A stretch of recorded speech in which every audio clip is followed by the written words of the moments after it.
그 생뚱맞지만 저는 정말 말도 안 되는 다른 전공을 했고 저는 디자인 전공자입니다. 그 보험업의 경력은 없고 사실 저는 개인 영업의 경험도 없습니다. 그 보험업에 들어온 지는 딱 만으로 3년 됐고 올해 4년 차입니다. 딱 3년 됐고 제가 이제 12월 코드니까 작년까지 3년 됐고 올해 이제 4년 차이고 지금 제이어스 사업단에 합류한 지는 제가 작년 10월에 합류했고 이전에 직전에는 프라임에셋 제가 소속으로 일했고 2년 한 7, 8개월 정도 이렇게 일한 것 같습니다. 그리고 이제 외부 강의는 법인 영업 관련해서 좀 많이 하고 있고 프라임에셋은 그 전체 연도 대상이 있거든요. 프라임에셋도 한 거의 10,000명 정도 되는데 전체 연도 대상에서 그 리크루팅 부문, 우수 신인 부분이 리크루팅 부문이거든요. 리크루팅 부문 대상하고 우수 실적 대상하고 이렇게 받았습니다. 인사드리고 시작하겠습니다. 반갑습니다. 이수연 이사입니다. 네. 자, 그러면은 오늘 법인 영업이란 무엇인가부터 이제 알아보게 될 텐데요. 법인 영업은 컨셉이 굉장히 다양합니다. 아마 들어보신 컨셉일 수도 있고 아닐 수도 있을 텐데 저 같은 경우는 챕터를 크게 2개로 나누거든요. 챕터를 어떻게 나누냐면 첫 번째로는 정책 자금이나 아마 이제 들어보셨을 수 있을 거예요. 이제 R&D라고 불리는 연구개발 및 지원금, 그다음에 뭐 연구소를 설립해서 세제 혜택을 받으셔라, 뭐 이제 이런 거 들어보셨을 수 있어요. 연구소 설립, 그다음에 이제 이노비즈, 뭐 벤처 인증, 각종 이런 인증, 그다음에 노무 관련된 것들, 그리고 세금을 환급해 줄 수 있는 경정 청구라는 제도가 있거든요.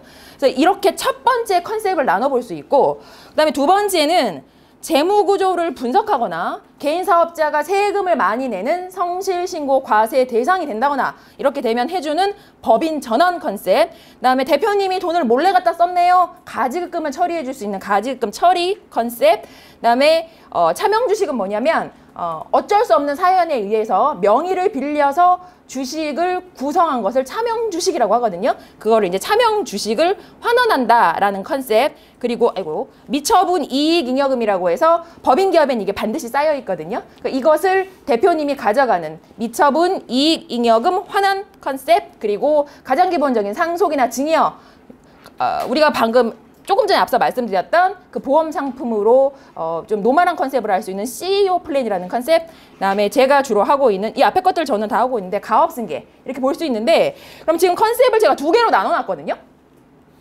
자, 1번하고 2번이 있는데 어떤 게 더 좋아요? 이런 말씀 되게 많이 하세요. 자, 우리 개인 영업하실 때 어떤 상품이 더 종신이 좋아요? 아니면은 뭐 저축이 연금이 좋아요? 뭐가 좋아요? 누가 물어봤어. 자, 우리 팀장님. 어떤 게 더 좋아요? 종신이 좋아요? 연금이 좋아요? 어떤 게 더 좋아요? 상황이 맞는데. 그렇지. 정답입니다. 저한테 진짜 많이 물어보시는데 어떤 걸 해야 되냐고 자꾸 물어봐요, 이거를. 근데 어떻게 알아, 이거를. 왜냐면 기업 상황이 첫 번째 맞아야 되고, 그리고 나하고 맞아야 돼요. 나. 여기서 나하고 맞아야 된다는 건 뭐냐면 이 컨셉을 분류를 해놓은 이유가 있거든요. 자, 이거는 제가 좋고 나쁨을 가리기 위해서 해놓은 분류가 아니에요. 컨셉에 난이도가 있어요. 난이도. 법인 영업에도 난이도가 있거든요. 그러니까 그럼 1번은 쉽고 2번은 막 어렵냐 이렇게 말하기는 어렵지만 기본적으로 보편적으로 봤을 때 1번의 컨셉이 우리가 진입하기가 좀 쉽고 더 좋은 건 결과가 빨리 나와요. 결과가. 정책자금 오케이 돼요. 오케이 계약. 안 나와요. 죄송합니다. 연구소 오케이 돼요. 계약. 안 나옵니다. 죄송합니다. 이렇게 할 수 있는데 2번의 컨셉들은 엄청 시간이 오래 걸려요. 빨리 나와요. 정말 6개월. 뭐 진짜 빨리 나와요. 3개월. 저 같은 경우는 작년에 제가 이제 와서 이렇게 계약을 넣었는데 그거 같은 경우 제가 2년 3개월 따라다니다가 계약 넣은 거거든요. 그거 뭐가 더 좋다 나쁘다를 규정 짓기는 굉장히 어렵고 그럼에도 불구하고 난이도를 정해보자고 한다면 1번보다는 2번 컨셉이 훨씬 어려운 건 사실이에요. 공부도 되게 많이 해야 돼. 그건 사실이거든요. 그러면 이제 이럴 수는 있겠죠. 난이도가 조금 더 노멀해가지고 내가 진입하기가 조금 좋으면 거기에 장점이 있겠죠. 아까 제가 뭐라 그랬어요? 쉽게 좀 그래도 이 컨셉이 쉽다는 건 아니에요. 빠르게 결과를 얻을 수 있다는 장점이 있고 대신에 금액은 조금 더 이렇게 우리가 낮아요. 우리가 보통 경영인정기는 100만 원 밑으로 받는 경우는 거의 없어요. 제 계약 중엔 저는 300짜리 하나 있구나. 전 500만 원 밑에 계약이 없거든요. 그래서 좋다 나쁘다를 따지기 이전에 이러이러한 컨셉들이 있는데 나는 좀 참을성이 있고 끈기가 있고 이 대표를 계속 만나면서 트라이 하는 데에 그런 게 난 좀 익숙한 성향이다. 난 공부를 계속 파고들면서 해야겠다라고 한다면 이번 컨셉이 괜찮아요. 근데 나는 승질이 급하고 결과가 빨리 나와야 되고 김연기가 아니면 아니다. 그러면 2번을 하면 굶어 죽을 수 있어요. 자, 제가 굉장히 쉽게 설명드리죠. 뭐가 좋다 나쁘다는 아니에요. 그러니까 결국은 두 개를 다 하면 좋겠죠. 근데 우리가 무기 많다고 꼭 승리하는 거 아니잖아요. 4개 꼭 필요해요. 그래서 이런 컨셉들이 있구나. 1번하고 2번에 챕터가 있는데 그러면 나는 어느 게 성향이 맞을까? 자, 여기서 남들이 많이 한다고 무조건 하면 안 되고요. 나하고 반드시 성향이 맞아야 돼요. 그래야 그만두지 않고 할 수 있거든요. 이건 정답은 아니지만 제가 생각했을 때는 1번하고 2번 정도로 나눠볼 수 있겠다. 이렇게 이제 볼 수가 있겠습니다. 자, 그러면 두 번째, 사업자의 이해에 대해서 한번 알아볼 텐데요. 사실 우리는 지금 법인 영업 이렇게 하세요 시간이잖아요. 그렇기 때문에 어찌 보면 개인 사업자는 약간 열애 같을 수 있어요. 그래서 지금 보시면 맨 위에 제가 개인 사업자를 빼놨잖아요. 개인 사업자. 그래서 요 개인 사업자는 우리가 법인 영업이라고 보기는 어려운데 근데 왜 개인 사업자 여기 들어가 있냐? 앞서 제가 컨셉 설명드릴 때 개인 사업자 중에 세금을 많이 내는 뭐가 있다고 얘기했는데 혹시 기억나세요? 제가 조금 전 방금 전에 설명했는데 개인 사업... 맞아요. 성실신고 과세 대상자라고 있는데 나 오늘 처음 들어봤다. 성실신고 과세 대상. 처음 들어보셨다. 그랬을 수 있어요. 그럴 수 있는데 보통 개인 사업자라고 해서 여봐라 여긴 법인이 아니구나. 내가 해줄 게 없어. 경정을 못 받겠네라고 포기하실 게 아니라 개인 사업자 중에는 유독히 세금을 많이 내는 개인 사업자가 있어요. 이런 사람들을 우리는 국세청에서 뭐라고 명명했냐면 성실신고 과세 대상자라고 불러요. 자, 그러면 성실신고 과세 대상인지 아닌지 내 이제 주변에 가만 고객이 있거나 내 아는 대표님이 있어요. 대표님 성실이세요? 이렇게 물어보면 제일 좋겠죠. 근데 그렇지 않고 약간 팁 있게 내가 센스 있게 물어볼 수 있는 게 뭐냐면 우리는 다 종소세 신고하잖아요. 종합소득세 몇 월에 신고해요? 종합소득세. 종합소득세. 5월. 우리 종합소득세 5월에 신고하잖아요. 보통 어느 정도 그냥 노말하다 이러면 종합소득세 5월에 신고해요. 자, 그런데 성실신고 과세 대상자는 6월에 신고해요. 6월에. 그래가지고 내 주변에 대표님이나 가만 고객이 이렇게 있어. 그러면은 우리 대표님은 세금 몇 월에 6월에 하시죠? 그냥 한번 떠보는 거야. 나 6월에 하지. 이러면 이 사람은 뭐다? 성실이다. 그러면 고로 돈을 더 많이 번다 안 번다? 번다. 많이 번다. 그렇기 때문에 이 고객을 친절하게 관리해야 된다. 안 해야 된다? 해야 된다. 자, 성실신고 과세 대상. 그럼 왜 하냐? 성실신고 과세 대상은 뭐냐면 나라에서 자, 너는 돈을 더 많이 벌어. 이게 업종이 있어요. 근데 지금 거기까지 가면 너무 머니까 너는 제조업을 하고 있구나. 그런데 우리가 정해놓은 금액이 연간 7.5억이 넘으면 성실이라는 이 딱지를 딱 붙여주는 거예요. 근데 이게 왜 세금이 많이 나오냐면 세무사가, 기장세무사가 다 있잖아요. 기업에는 라이센스를 걸어요. 본인의 라이센스를 걸고 제가 이 기업에는 기장을 하고 있는데 정말 성실히 세금 신고를 했습니다. 자, 그러면 세무사가 좀 성실하게 해야 되니까 어떻게 해야 될까요? 빡빡하게 하겠죠. 그래서 실제로 대표님들이 세금이 많이 나온다고 느끼는 거예요. 왜냐면 열애를 안 봐주니까. 라이센스 걸었잖아요. 영업정지 먹으면 3개월이에요, 세무사. 그럼 3개월이면 고객 다 떠나잖아요. 그럼 대표님께 열애를 별로 안 두는 거예요. 그래서 대표님들이 내가 성실이 돼서 세금이 많이 나왔다라고 말하는 이유는 실제로 세금이 더 많이 나오지는 않아요. 왜냐면 구간이 막 갑자기 바뀌는 건 아니거든요. 근데 왜 그렇게 느끼냐면 성실이라는 딱지가 붙으니까 정직하게 하다 보니까 열애가 없어지는 거예요. 그래서 정말 세금이 실제로 많이 나오는 것처럼 느껴져요. 그러면 내 가만 고객이 주변에 있다. 근데 6월에 세금을 내시는 것 같다더라. 그러면 성실신고 과세 대상이다. 이 사람은 법인 전환의 니즈가 매우 많다. 매우 많다. 왜냐하면 개인으로 내면 최고 세율이 50%예요. 주민세 10%까지 하면은 50% 넘거든요. 근데 법인세는 최고 구간이 20%예요. 그렇기 때문에 세금으로 비교하면 굉장히 우리가 이걸 따지기가 어려워요. 그래서 성실신고 과세 직전이거나 사실 성실신고 과세 대상이 되기 전에 하는 게 좋거든요. 개인 사업자라면. 그러니까 주변에 개인 사업자 고객이 있는데 법인이 아니구나라고 버리지 마시고 제가 지금 체크하라고 말씀드리는 거예요. 그러면 개인 사업자지만 종합소득세를 내고 있는지 아니면 뭐 5월에 냈는지 6월에 냈는지 가급적이면 성실 딱지가 붙기 전에 하는 게 좋아요. 붙고 나서 하면 좀 늦어요. 왜냐면 성실 대상이 딱 찍히잖아요. 그러면 나라에서 3년 동안 눈에 불을 켜고 봐요. 예.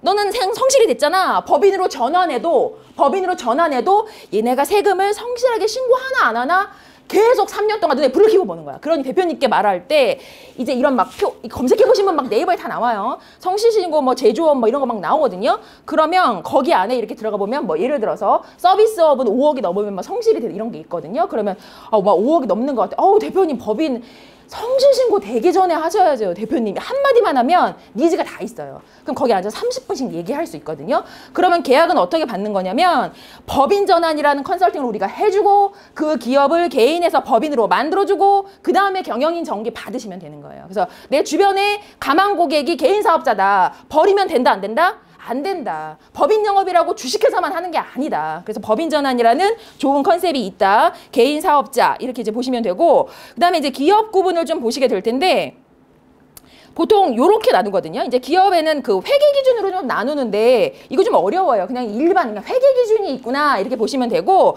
좌측에 보시게 되면 상장 기업 우리가 알고 있는 거죠. 뭐 코스피, 코스닥. 그다음에 이제 외부 감사 기업이라 그래서 이거 보통 외감이라고 불러요.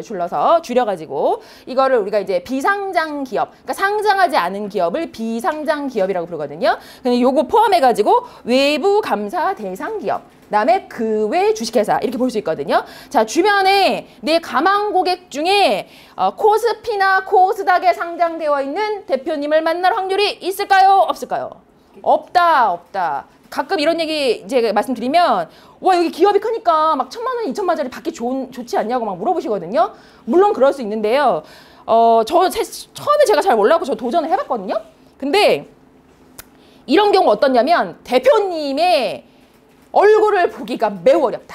가서 잘 만나면 CFO 그 앞에서 커트되기 때문에 굉장히 체력을 낭비해야 되고 그리고 너무 어려워요. 그래서 내가 큰 회사를 만나야지라고 하면서 끝까지 트라이 하실 필요가 없고 이런 데는 우리가 그 100개 가도 하나 만날 일이 없고 차라리 안 만나는 게 낫다. 근데 이제 제가 구분이 있으니까 설명을 드린 거고 그렇다고 하면 우리는 주로 만나는 기업이 그 주식회사 우리가 알고 있는 주식회사이고 그중에 똑같이 주식회사인데 외부 감사 대상, 외감법인이라는 게 있거든요. 그럼 요거를 조금 자세히 알아볼 거예요. 일반 왜냐면 대표님을 만났는데 내가 외감이 뭔지도 모르면 그건 게임 끝난 거예요. 그거 어떻게 계약을 받아요? 내가 외감이 뭔지도 모르면. 그래서 주식회사 그냥 우리가 알고 있는 주식회사 땡땡땡 주식회사이고 여기서 외감법인이 되는 기준이 있어요. 기준. 그러니까 주식회사를 하더라도 외감법인이 되는 기준. 근데 이거를 왜 알고 계셔야 되냐면 대표님들은 외감이 되는 걸 되게 싫어해요. 자, 외감.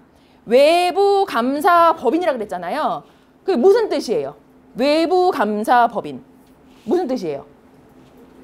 그렇지. 외부에서 누가 들어와서 감사를 한다라는 얘기잖아요. 그리고 더불어 다트라는 데 뒤에 나오는데 공시를 해야 돼요. 주식하시는 분들 아마 아실 텐데 내 재무제표로 가계부를 다 드러내야 돼. 그러다 보니 엄청 싫어하세요. 그러면 이 외부 감사 대상 외감법인이 되기 직전에 대표님이 안 되도록 내가 컨설팅을 해드리면 대표님이 좋겠죠. 절세를 할 수 있잖아요. 그럼 나한테 그 계약을 하겠죠. 그래서 이걸 아주 잘 알고 있어야 돼요. 외감법인의 기준.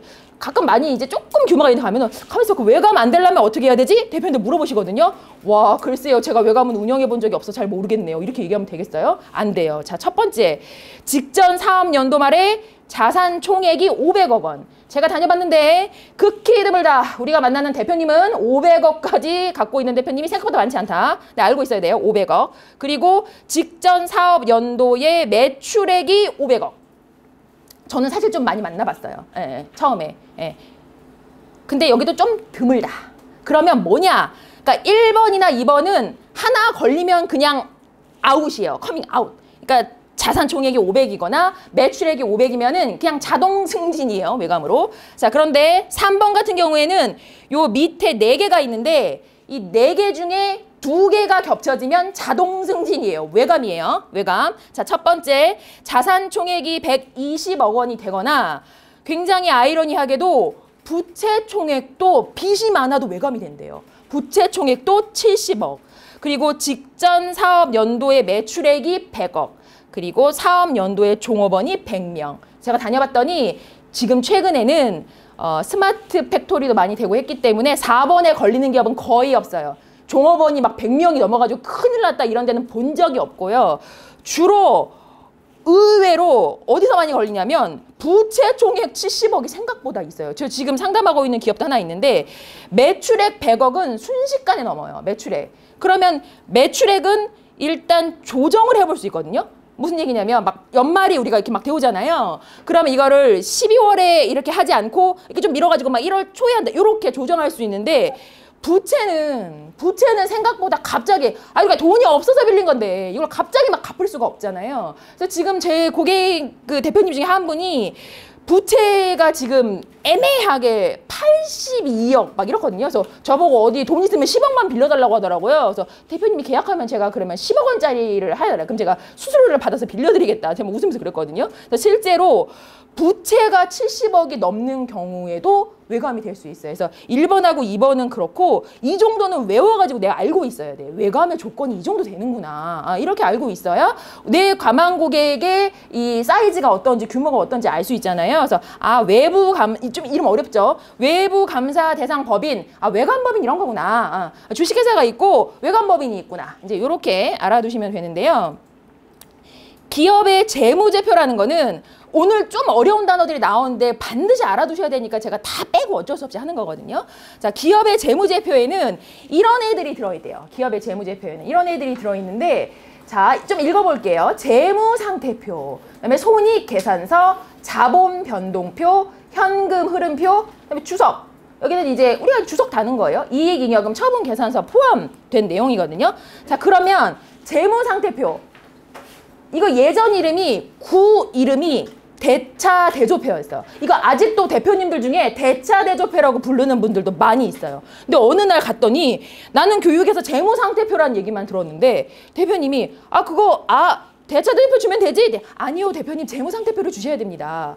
그 대차대조표면 되죠. 아니요 이렇게 얘기하면 나랑 계약하겠어요 안 하겠어요? 재무상태표하고 대차대조표가 같은 말인지도 모르면 이거 내가 어떻게 컨설팅을 해? 반드시 알고 있어야 돼요. 근데 대표님들이 대차대조표라는 표현 많이 써요. 좀 어렵지만 자 재무상태표, 대차대조표 같은 얘기고 쉽게 설명하면 기업의 가계부예요. 가계부. 그래서 자산하고 부채하고 자본 막 이런 애들이 막 들어가 있어요. 그래서 왼쪽에 차변이라고 부르는데 왼쪽에는 자산, 그다음에 오른쪽에는 부채, 그리고 자본 이런 내용이 들어있어요. 그래서 기업의 살림살이를 살아내는 표시구나.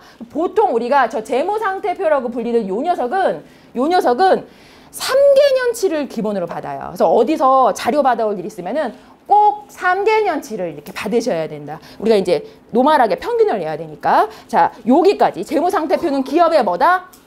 가계부. 뭐가 써 있다고요? 좌측에 자산, 오른쪽에 부채, 그리고 자본이 써져 있다. 얘가 있는 거는 재무상태표라고 부른다. 그다음에 손익계산서는 뭐냐? 매출하고 비용이 써져 있는 거예요. 내가 얼마나 1년치 장사를 잘했나. 손익계산서는 내가 얼마나 장사를 잘했나가 써져 있는 거예요. 그래서 매출과 비용이 나와 있는 거라서 보통 이거는 1년 단위로 우리가 평가를 해요. 1년 단위로. 재무상태표, 대차대조표 같은 이름이고 3개년치. 자, 손익계산서 매출 비용에 대한 내용이고 1년치. 요거 딱 기억하시면 되고요.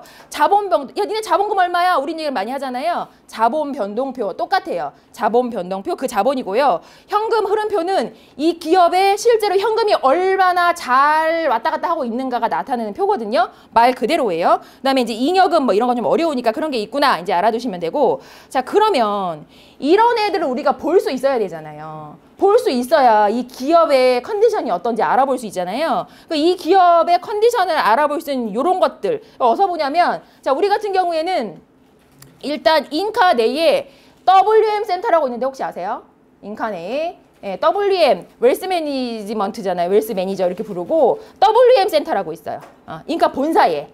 그래서 우리 그 인카전사에 들어가시면 이렇게 해갖고 연결해서 볼 수 있거든요. 여기에다가 내가 알고 있는 뭐 이렇게 대표님의 명함이나 이렇게 보내주면은 거기에 계시는 뭐 센터장님이나 이렇게 또 관련되신 분들이 보내줄 수 있어요. 이러한 자료들을.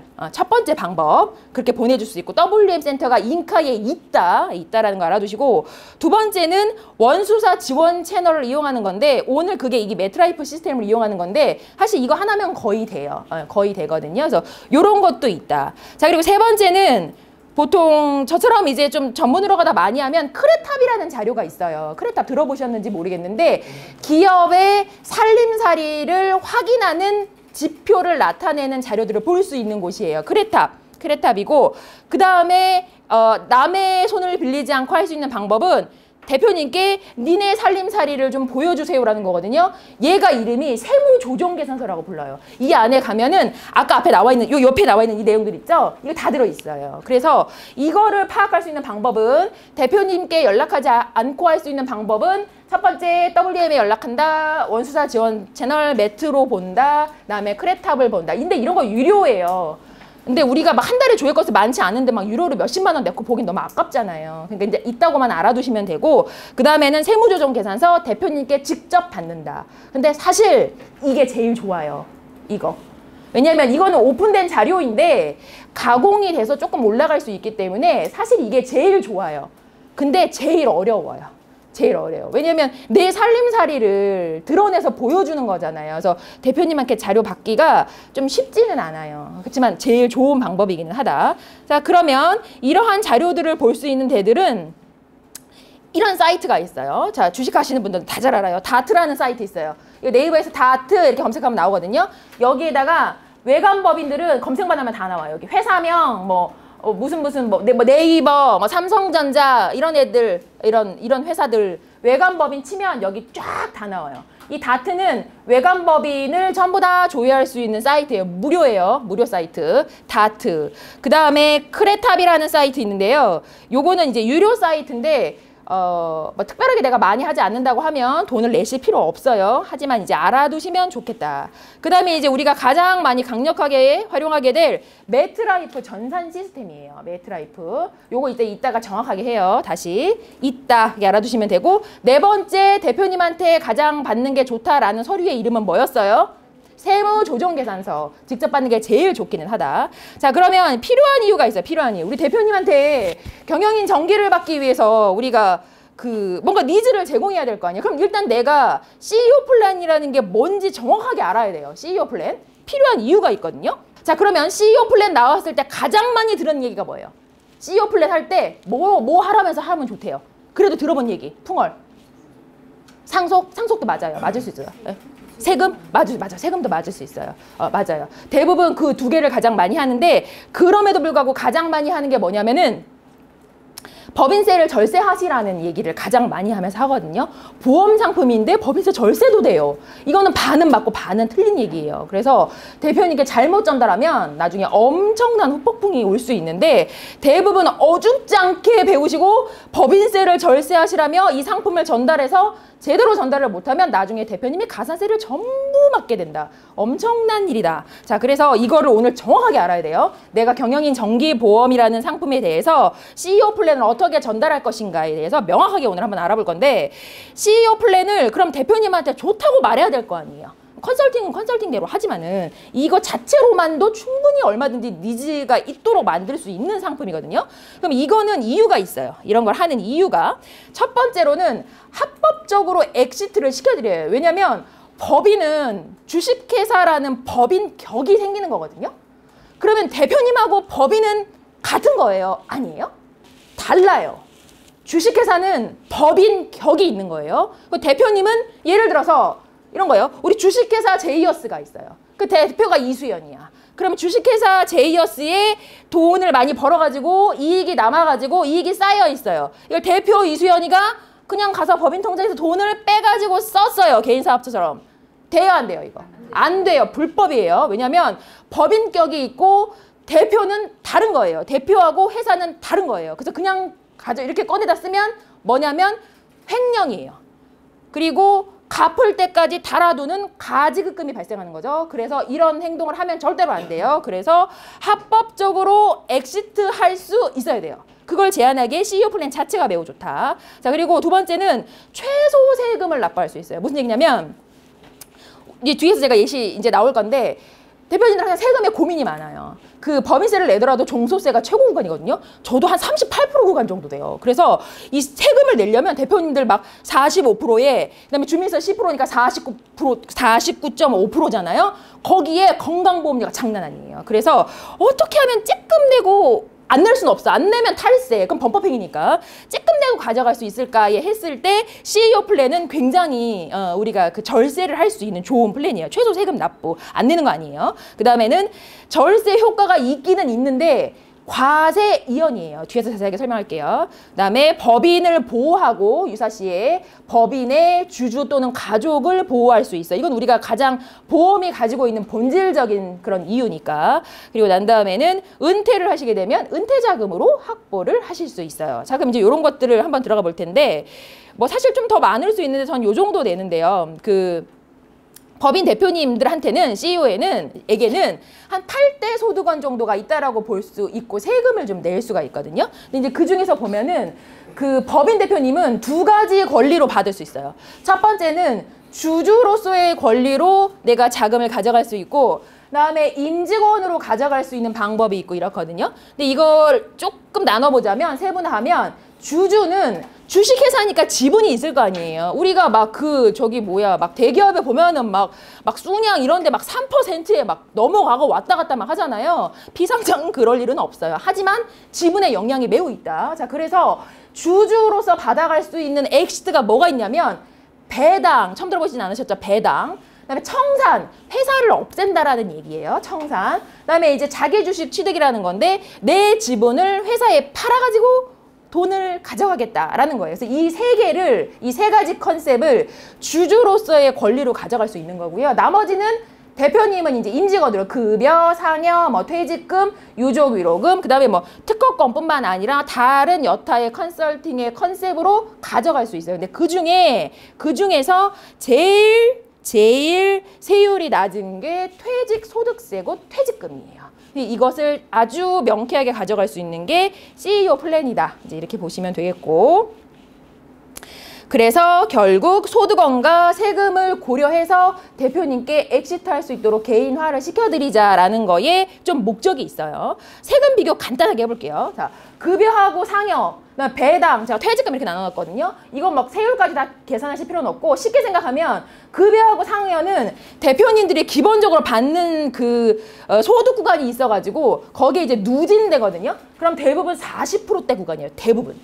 배당은 조금 들게 나오는데 30%대 구간이고요. 퇴직금 같은 경우에는 퇴직소득세로 내는데 10%대 구간이에요. 이건 조금 또 차이가 있어요. 여기서 급여는 당연히 근로소득세 내겠죠. 그다음에 배당은 배당소득세 내요. 네. 퇴직금은 퇴직소득세라는 걸 내요. 여기서 이거 구분해 주는 거서 제일 중요한 거는 요 정도는 알아야겠죠. 급여나 상여로 가져가시든지 배당으로 가져가시든지 대표님 자유신데요. 세금을 30이나 40% 다 내시든지 이런 좋은 플랜을 활용해서 법인세, 절세 효과도 누리시면서 10%대로 가져가실 수 있는데 굳이 대표님께서 40%를 내고 싶다고 하시니 제가 어떻게 해드릴 수가 없겠네요. 이렇게 얘기하시면 되겠죠. 잘 알고 있어야 얘기할 수 있잖아요. 요 정도만 세금에 관해서 이제 알아두시면 될 것 같고요. 그래서 실제로 송금 산입이라는 여부가 너무 어렵지만 비용 처리라는 얘기는 혹시 들어보셨어요? 비용 처리? 기업에서? 그거예요. 비용 처리 되느냐 안 되느냐. 자, 그럼 기업에서 비용 처리가 되면 좋은 게 뭐가 있어요? 비용 처리. 우리도 종합소득세 신고할 때 비용 처리 막 해야 되잖아요. 비용 처리 많이 하면 좋은 게 뭐가 있어요? 그렇지, 맞잖아요. 그러면 이 경영인 정기라는 이 녀석은 내가 내는 것만큼 월납보험료만큼 다 비용 처리를 할 수 있어요. 그렇기 때문에 종신보험하고는 차원이 다른 상품이에요.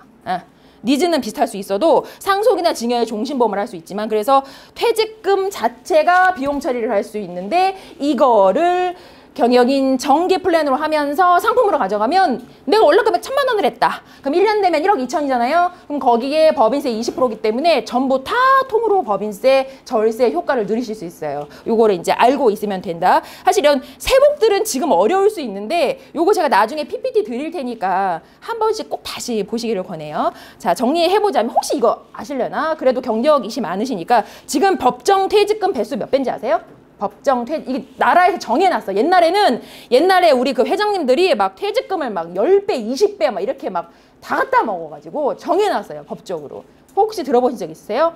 법정 퇴직금 배수 지금 없으세요? 한 분도? 자, 법정 퇴직금 배수는 최근에 바뀌어가지고 2배수예요. 2배수. 이 정도는 반드시 알고, 이거 대표님은 다 알아요. 네, 반드시 알고 있어야 돼요. 가만히 있어요.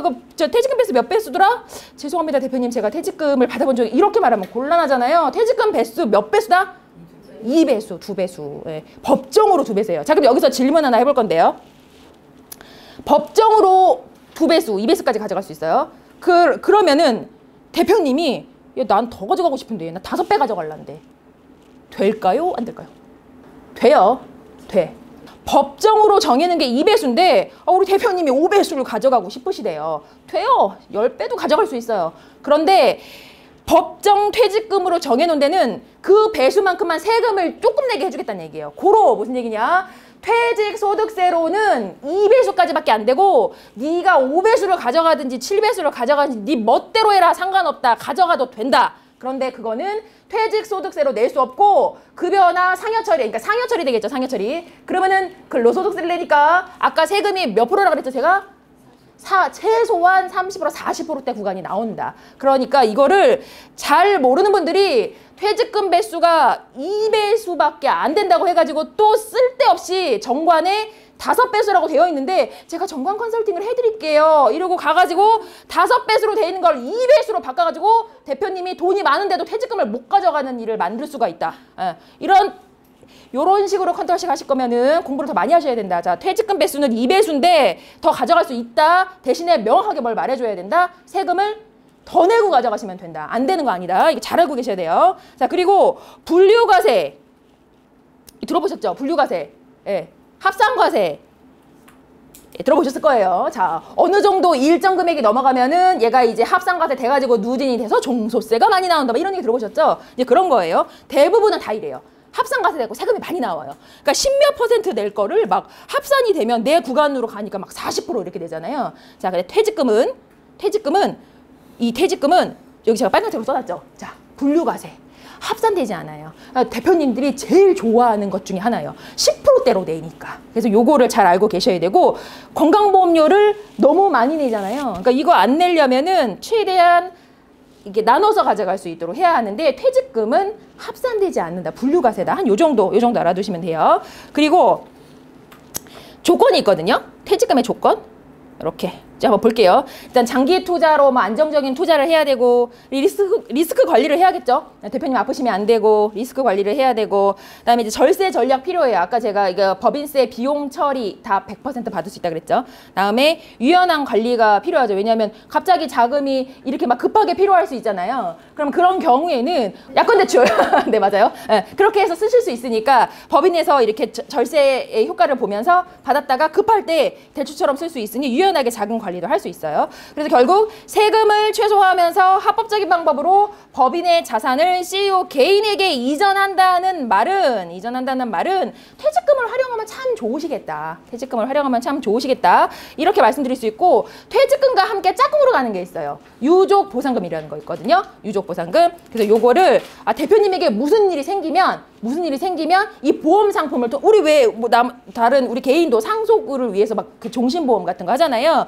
똑같은 거예요. 그래서 법인이 가입을 해놓고 유고시에 대표님에게 우리가 이제 그 해가 가지 않도록 가족들에게 해가 가지 않도록 자 이게 알아만 두세요. 어려우니까 나중에 읽어보세요. 아이고 알아만 두세요. 자 근로자의 경우에는 평균 임금의 1000일 요것만 알아두세요. 1000일 그다음에 대표님 같은 경우에는 1000일을 받으면 너무 똑같이 받으면 서운하니까 한 1500일 요 정도만 알고 계세요. 대신에 여기 지금 제가 막 빨간색 써놨죠. 회사 정관에 명시되어야 된다. 막 이렇게 빨간색 써놨어요. 자 프로세스를 좀 간단히 볼게요. 이거 명확하게 알고 계셔야 되니까. 자, 우리 보험 상품은 가입할 때 계피수가 있죠. 계피수가 있는데 최초 계약할 때 이렇게 해요. 계약자 법인, 수익자 법인. 피보험자는 대표님이거나 지분이 있는 임원이면 돼요. 지분이 있는 임원. 이렇게 이제 보시면 되고요. 다음에 여기 이 보험 상품을 통해서 납입된 보험료는 일부 또는 전부 회사에서 원하지 않는 경우에 전부 처리 안 할 수 있고요. 그냥 원하면 내가 내는 월납보험료를 전부 다 비용 처리하실 수 있어요. 자 그러면 퇴직할 때 이걸 어떻게 가져가느냐? 방법이 두 가지 있거든요. 자, 계약자나 수익자를 변경해서 가질 수 있는 방법. 이거 우리 보통 보험 상품 다 되잖아요. 그렇게 하실 수가 있고, 이거 CEO를 이렇게 바꾸는 거예요. 그 다음에 그렇지 않은 경우에는 요거를 딱 해약해가지고 법인으로 돈이 들어오면 그 돈을 다시 퇴직금으로 지급하는 방법이 있어요. 두 가지 방법. 별로 어렵지 않죠? 이렇게 두 가지 방법. 그래서 요게 나갈 때 또 비용 처리를 할 수 있어요. 그래서 보험 상품 그대로 갖고 계시다가 퇴직하는 시점에 계필수를 변경해서 가져가시던지 아니면은 조금 좀 땡겨가지고 법인으로 그냥 해약을 해서 해약 환급금이 들어오게 해서 그거를 지급받을 수 있도록 하시던지 이렇게 두 개의 상품이건 대표님 이거 생각보다 많이 물어봐요. 왜냐면 그럼 어떻게 가져가 내가? 이거 회사가 드는 건데 내가 어떻게 가져가? 이런 거 생각보다 많이 물어보거든요. 그럼 어떻게 가져가야 될까요? 이렇게 하면은 내가 계약받긴 틀렸죠. 그러니까 반드시 알고 계셔야 돼요. 두 가지 방법이 있는데 회사에 더 적당한 것을 선택하시면 된다. 두 개의 방법이 있다. 근데 이것의 가장 중요한 건 뭐냐면 아까 처음부터 계속 얘기 나왔지만 반드시 정관정비를 통해서 해야 된다. 단순히 우리가 CEO 플랜으로만 니즈를 끌어들여가지고 요걸 경영인 정기 상품으로 가입을 했더라도 반드시 정관을 확인해야 되고 규정 정비를 해야 한다. 요거 없이 그냥 가져가면 나중에 다 무효다. 못 가져간다. 그래서 정관이 꼭 필요하다. 그래서 이 플랜 자체로 니즈를 가져와서 정관 컨설팅 해주고 300 이렇게 받는 분들도 있어요. 이게 사실 제가 굉장히 어렵게 말한 것 같지만 별로 어렵지 않지만 대표님께는 이제 우리가 할 일이 많다라고 얘기해야겠죠. 그렇게 해가지고 CEO 플랜 프로세스가 이렇다. 이게 아주 요쯤 보면 이게 한 장이 다예요. 이렇게 보시면 되고 그다음에 그럼 이걸 어떻게 보험으로 어떻게 이제 활용을 하냐? 보통 사망에 대한 그러니까 이런 거예요. 비상장 기업은 대표님이 없으면 망하는 거예요. 대표님이 안 계시면 유기적으로 돌아가기가 되게 어려워요. 그래서 사망에 대한 것들을 굉장히 잘 해야 되거든요. 그래서 법인 입장에서는 대표님이 사망하셨을 때의 유동자금으로 확보를 할 수가 있고 또 은퇴를 하시면 대표님이 당연히 건강하게 은퇴하셔야 제일 좋잖아요. 그러면 은퇴 자금으로 가져가실 수 있기 때문에 거기에 이 경영인 정기 보험이라는 상품은 사실 뭐 종신보험도 있긴 하지만 약간 전 니즈가 다르다고 생각해요. 그래서 반드시 법인에서는 경영인 정기 보험 상품으로 하시는 게 아주 여러 가지 우리가 일석이조다 하시기가 이제 매우 좋다라고 보면 되겠는데요. 좋은 이유를 좀 정리를 해드릴게요. 앞에 거 장황하게 설명드린 것 같은데 자. 아주 중요하고 좋은 이유인데 아주 중요해요. 이거를 지키지 않으면 계약 위반이에요. 그래서 국세청에서 인정을 안 해줘요. 그래서 아주 중요하니까 이건 잘 알고 계셔야 되고 첫 번째 뭐냐면 조건이 있는데 퇴직 기한이 정해지지 않아서 퇴직 시점을 예상할 수 없어야 된대요. 자, 무슨 얘기냐면 대표님이 이게 내 회사잖아요. 대표님이 뭐 60세에 퇴직을 하실지 70세에 하실지 75세에 하실지 솔직히 모르잖아요. 이렇게 퇴직 기한이 정해져 있지 않아야 하고 두 번째는 반드시 계약자 수익자는 법인이어야 돼요. 계약자 수익자. 그리고 세 번째 순수 보장형 상품으로 만기 시에 환급금이 없어야 돼요. 자, 종신보험 상품은 우리가 그래프를 좀 그려보면 가만 20년 납까지 예를 들어 20년 납을 했을 때 가만 내비두면 이렇게 그래도 계속 올라간 이렇게 U자 그래프잖아요. 경영인 정기 상품은 그래프가 어떻냐면 이렇게 생겼어요. 쭉 올라가다가 꼭지점을 딱 찍고 쫙 떨어져요. 그래서 쭉 올라가다가 딱 찍었을 때 해지하시면 돼요.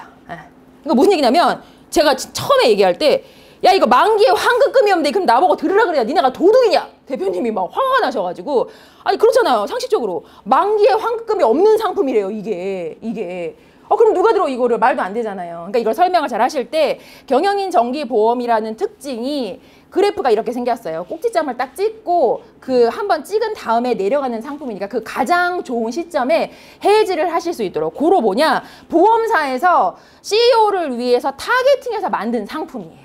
종신보험하고 완전 다른 거죠. 그리고 가장 중요한 걸 보면은 보통 몇 년 납이냐고 막 많이 물어보시는데 경영인 정기보험은 몇 년 납이 없어요. 20년 납, 30년 납 이런 개념을 쓰지 않아요. 경영인 정기는 90세 납, 90세 만기 혹은 95세 납, 95세 만기 이렇게 하거든요. 제가 여기 가로치고 20년 납 왜 안 된다고 했냐면 이건 또 설명하면 오늘 하루 종일 해야 되니까 아까 제가 보험료의 전부를 100% 비용 처리 받을 수 있다라고 했죠. 그래서 쉽게 설명하면 내는 기간과 월납보험료, 그러니까 월로 해서 내는 기간이 그냥 똑같다고 생각하셔야 돼요. 그 내가 막 사망보장 니즈가 막 10억짜리를 할 건데 20년 만에 끝내버린다 이러면 비용 처리를 받는데 굉장히 복잡한 일이 발생해요. 그래서 이거를 일일이 설명하실 필요는 없고 반드시 이걸 우리가 전기납이라고 부르잖아요. 전기납이라고 부르거든요. 전기납 이렇게 불러요. 그래서 90세 납, 90세 만기 혹은 95세 납, 95세 만기. 자, 그런데 대표님께 우리가 어필을 할 때 예를 들면 우리 대표님이 60세 대표님이에요. 그러면 내가 90세 만기로 할 거예요. 그러면 대표님한테 설명할 때 대표님 이거 30년짜리인데 가입하시면 어떻겠어요? 이렇게 얘기하면 대표가 하고 싶겠어요? 안 하고 싶겠어요?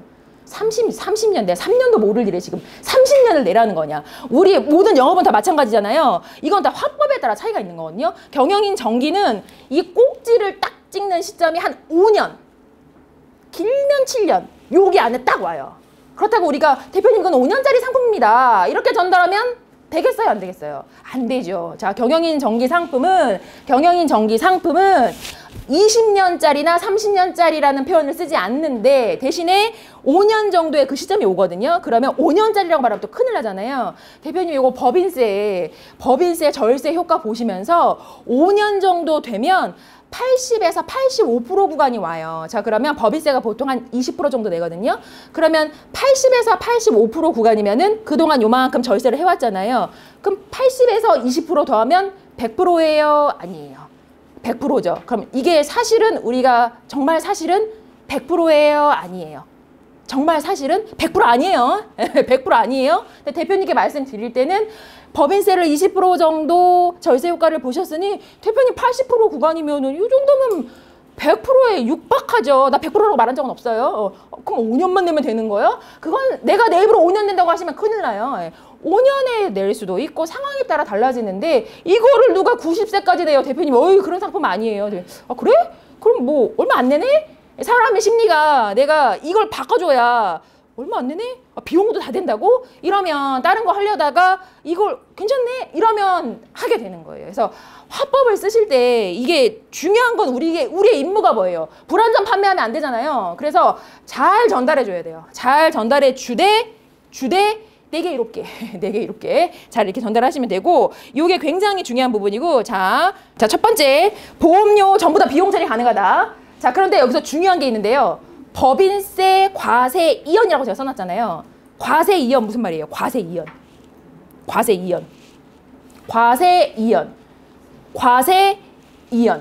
자, 과세를 밀어준다라는 얘기죠.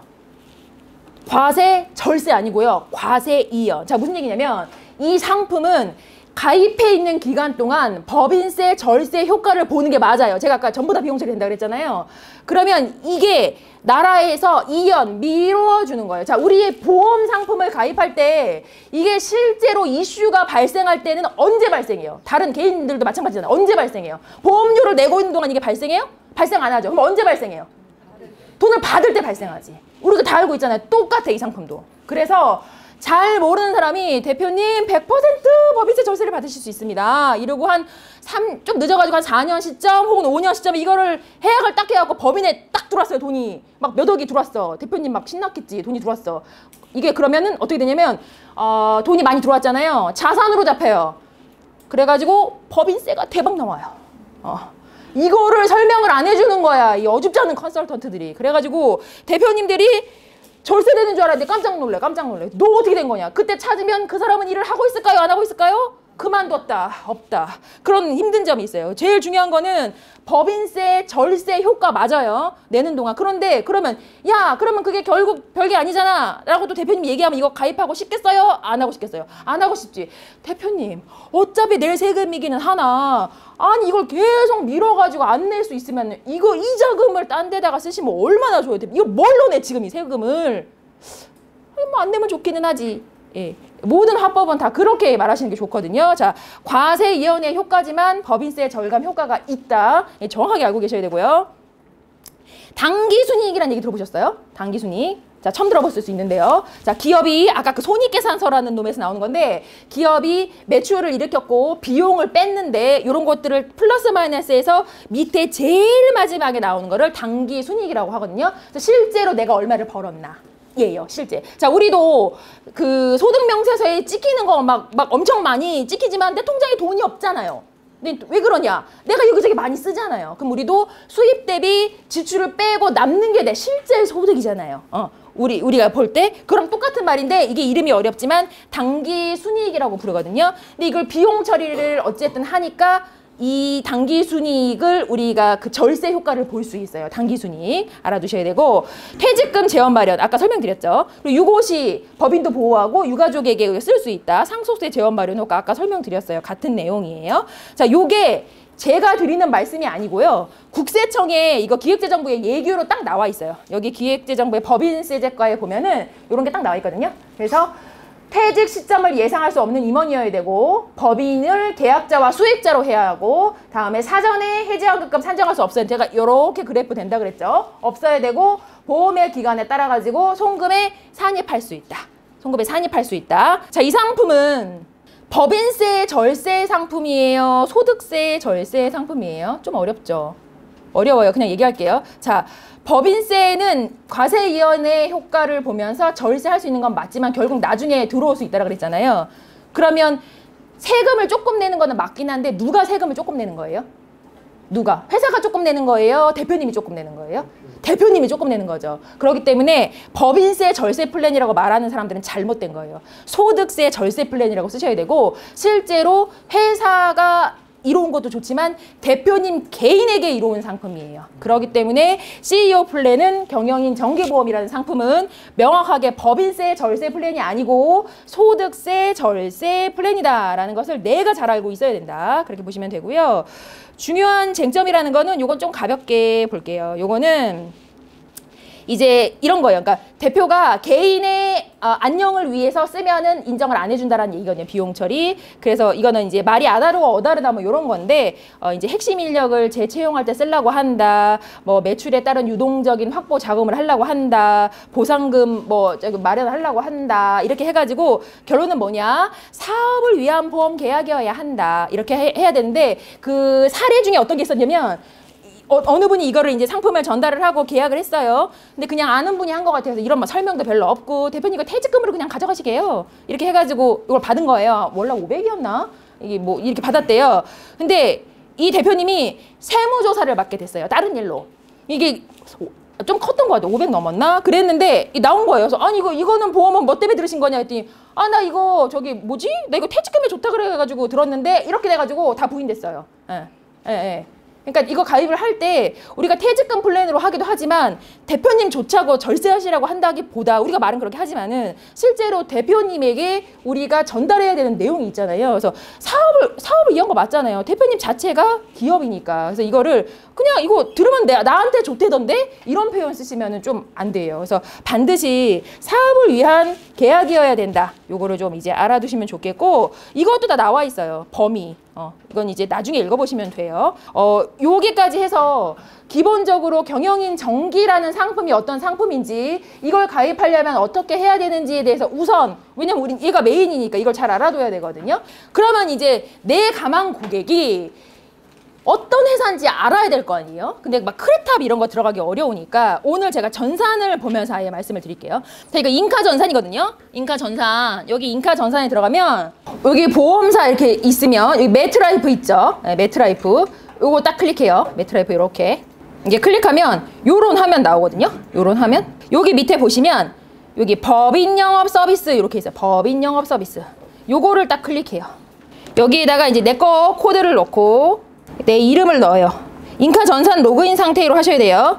그럼 이제 이런 전산이 뜨거든요. 이 매트라이프 엄청 친절한 회사예요. 너무 잘 됐어요, 이 전산. 우리가 이제 이런 거를 저는 얼마 전에 샘플로 이거 받아봤는데 이것도 엄청 좋더라고요. 우리는 지금 이것까지 갈 필요는 없고. 자, 그러면 이제 여기 좌측에 맨 위에 여기 보면은 이제 법인 컨셉 제안서, 뭐 M&A 이렇게 쭉 있는데요. 우리가 만나는 고객은 M&A까지 할 기업은 사실 별로 없어요. 그래서 요거나 요거 아무거나 뭐 기업 분석 리포트 이런 것들을 이제 클릭해요. 클릭해가지고 요거를 이제 이렇게 딱 이렇게 어디 갔냐? 여기 서비스 신청하기. 얘를 눌러요. 얘를 이렇게 눌러서 여기 그럼 이제 신청자의 여기 이수연 전화번호 이렇게 해가지고 뭘 할 거냐? 이 두 개를 반드시 같이 하세요. 이렇게 두 개. 한 개만 하면 한 개만 보내주거든요. 근데 어차피 두 개 다 필요해요. 그래서 이 두 개를 다 같이 해가지고 첫 번째 상호명하고 대표님을 쓰거나 이름, 대표님 이름 여기다가 만약 예를 들면은 주식회사 제이어스다 그러면 뭐 주식회사까지 안 넣으셔도 되고 이렇게 제이어스 여기다 이렇게 쓰고 제이어스 이렇게 쓰고 이렇게 신경열 이렇게 써요. 이렇게 신경열 이렇게 우리 대표님 이름을 써요. 이렇게 요렇게 넣거나 아니면은 두 번째는 내가 사업자 번호를 알아. 그러면 여기 사업자 번호를 뭐 123-456-7890 뭐 이런 식으로 해가지고 사업자 번호를 넣어가지고 동의를 눌러서 서비스 신청하기를 딱 하면 5분 만에 매트라이프에서 친절하게 이 두 개를 보내줘요. 이 두 개 지금 받으신 거 있죠? 예. 그런데 제가 해보니까 개인 사업자는 좀 잘 안 나와요. 좀 잘 안 나오고 개인 사업자 중에서도 규모가 있는 데는 나와요. 규모가 있는 데는 나오는데 그 가급적이면 법인은 거의 다 나오고요. 대신에 막 저기 오픈한 지 8개월밖에 안 됐어. 이러면 한 회기년도가 안 지났잖아요. 안 나와요. 이 매트라이프에서 쓰는 시스템도 크레탑을 기반으로 하는 거. 아까 앞에 막 크레탑 보셨잖아요. 크레탑이라는 그 회사의 정보를 기반하는 거거든요. 그래서 거기 정보가 없으면 안 나와요. 안 나오는 거라서 개인 사업자는 너무 작거나 이러면 안 나올 수 있고 법인도 그 설립일이 얼마 안 되면 안 나올 수 있다. 근데 이제 어지간히 사업 좀 하셨다 이러면 거의 여기 자료 다 나와요. 그래서 요거를 해가지고 딱 누르면 저 두 개가 나오는데 지금 제가 입력해 놓은 제 회사의 샘플로 두 개를 가져왔어요. 그래서 이제 요렇게 보내주잖아요. 요렇게 요런 애들을 보내주거든요. 원칙은 여기 이제 이렇게 하면은 여기 위에 그 이름 나와요. 회사 이름 나오고 여기 쫙 나와요. 근데 제가 지금 기업 정보니까 다 제가 지금 이렇게 가려서 여기 없는 거고요. 원래는 내가 넣은 게 그대로 이름 쫙 나와요. 이걸 지금 제가 막 공유를 해드리니까 이 회사 이름을 제가 공유할 수 없기 때문에 지금 없는 건데 원래는 다 나온다. 그래서 이 두 개가 딱 나와요. 그러면 이 두 개를 가지고 이제 내가 뽑았잖아요. 그럼 뭘 봐야 되는가? 뭘 봐야 되는가? 내가 뭘 봐서 대표님께 가서 얘기를 해볼까? 이제 그거를 얘기를 해볼 거거든요. 자, 그러면 이 리포트가 두 개 나왔어요. 리포트가 두 개 나왔는데 이제 원래는 여기 이렇게 막 이름 막 이런 거 나오죠. 제가 왜 이거를 이렇게 친절히 다 인쇄를 해놨냐면 듣기만 하면 가서 다시 저기 그 녹화된 영상을 봐도 기억이 안 나요. 그래서 지금 못 알아듣고 어려운 단어라도 반드시 메모를 하면서 들으셔야 돼요. 그래서 제가 뽑아온 거니까 자, 기업 분석 리포트라는 걸 먼저 볼게요. 그래서 보통의 어지간한 거면 자, 이게 뭐 리포트냐 이렇게 생각하실 수 있겠지만 제가 다 지워서 그렇다. 원래는 나온다. 여기 기업체명에 뭐 예를 들면 자, 기업체명 여기에 주식회사 제이어스 123-456- 뭐 대표자명 신경열 이렇게 나오겠죠. 그다음에 여기 기업 형태에 주식회사인지 외감 법인인지 개인 사업자인지 코스피인지 뭐 코스닥인지 여기에 그런 게 나와요. 기업 형태에. 그래서 개인 사업자인 줄 알았는데 알고 보니 법인일 수도 있고 법인인 줄 알았는데 개인일 수도 있고 막 이렇잖아요. 내가 알고 있는 정보가 오정보일 수 있어요. 그래서 기업 형태에 확실히 주식회사가 맞는가 그거를 보시면 되고요. 다음에는 자, 제가 말씀 안 드리는 거는 안 보셔도, 그러니까 원래 알면 좋지만 일단 안 보셔도 되는 거예요. 제가 말씀 드리는 것만 이렇게 체킹을 하면서 보시면 좋겠어요. 그다음에 기업 형태를 보시면 되고, 다음에 뭘 보면 좋냐면 일단 정확한 이 회사의 업종명을 알아야 돼요. 업종. 예. 막 제조업인 줄 알았는데 막 서비스업이고 막 이러면은 그 접근법 자체가 아예 다르거든요. 그렇기 때문에 업종이 어떻게 되는지 이거를 정확하게 아셔야 되고, 그 다음에 뭐 보셔야 되냐면 근로자 수 알아야 돼요. 근로자. 자, 여기서 말하는 근로자는 4대 보험 가입 지원을 얘기하는 거예요. 4대 보험. 알바생 안 들어가 있어요. 4대 보험. 자, 요즘은 웬만한 중소기업에 진짜 직원 그렇게 많지 않아요. 자, 그러면 이 근로자 수는 왜 알아둬야 되냐면 이 근로자 수 하나로 우리가 해볼 수 있는 컨셉들이 몇 개 있어요. 뭐 들어보셨을 수도 있는데 세금을 환급하기 위한 제도인 경정청구라는 제도도 있고 뭐 두루누리라는 뭐 이런 해가지고 고용지원금을 받을 수 있는 제도도 있고 이러기 때문에 여기 근로자 수가 1이야. 1. 그러면 그런 니즈가 있겠어요? 없겠어요? 예. 말해봐야 백날 말해봐야 안 먹혀요. 여기 한 명이면은. 그러니까 근로자 수가 몇 명인가? 일단 내가 보고 주소, 간혹 이 주소가 그 내가 알고 있는 명함 주소와 실제 사업자 등록증의 주소가 또 다를 수도 있어요. 왜냐하면 사업장일 수도 있고 막 뭐 그 또 공장일 수도 있고 본사일 수도 있고 지점일 수도 있고 막 다르거든요. 그래서 정확하게 내가 알고 있는 주소가 맞는지 이렇게 이제 보시면 되고, 그다음에 설립 일자 정확하게 이 회사는 몇 년 정도 되었는가. 회사 컨셉에 따라 다르고 특히 저 같은 가업 승계 컨셉은 설립일자가 매우 중요하거든요. 그래서 이런 거 이게 좀 보셔야 되고, 그다음 대표자 정보에 보면 원래 이름 나오고 그리고 친절하게 이렇게 대표님의 앞에 생년월일까지 나와요.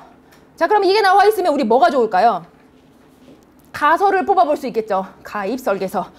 자, 이런 걸 뽑아보면 나오니까 내가 눈치껏 해가면 되는데, 대표님 죄송하지만 생년월일 앞자리가 어떻게 되세요? 이렇게 물어보면 안 알려준단 말이에요.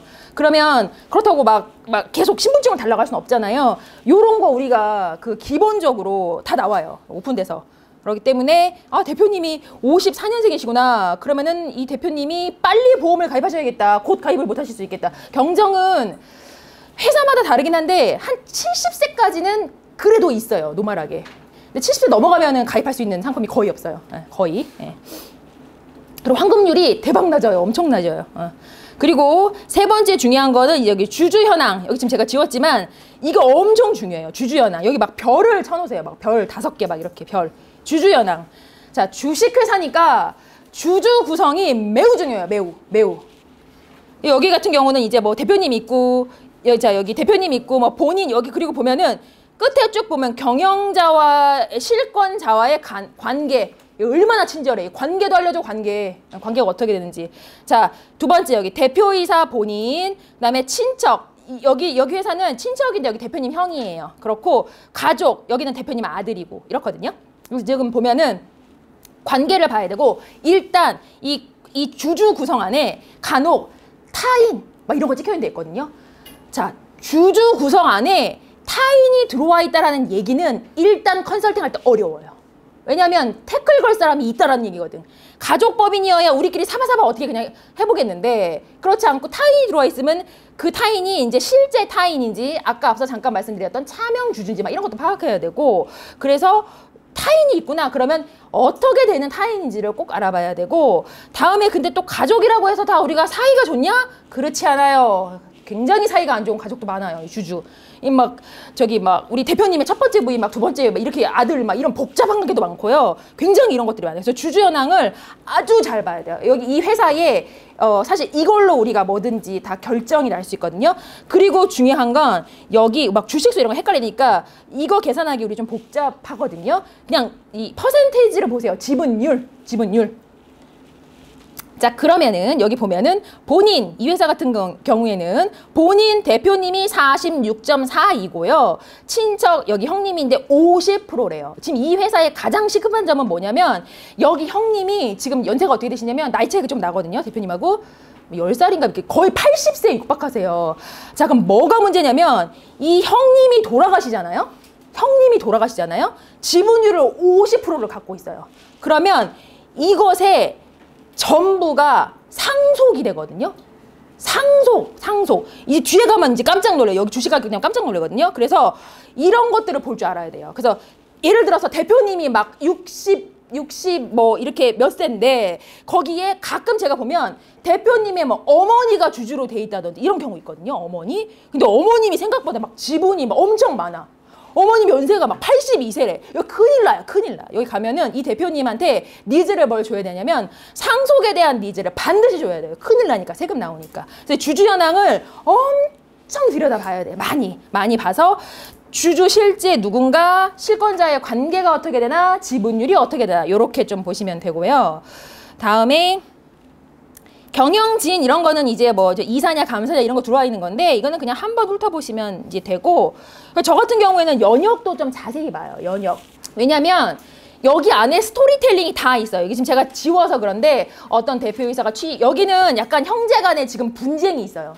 그 형님이 한다 그랬다, 형님 아들이 한다 그랬다, 동생 아들이 들어왔다 막 이러거든요. 그래서 이걸로 쭉 읽어본 다음에 대표님 이제 여기 지금 13년도에 보면 이게 여기는 뭐냐면은, 여기 이제 형님이 억지로 이렇게 해가지고 대표이사를 물러나게 이런 사연인가?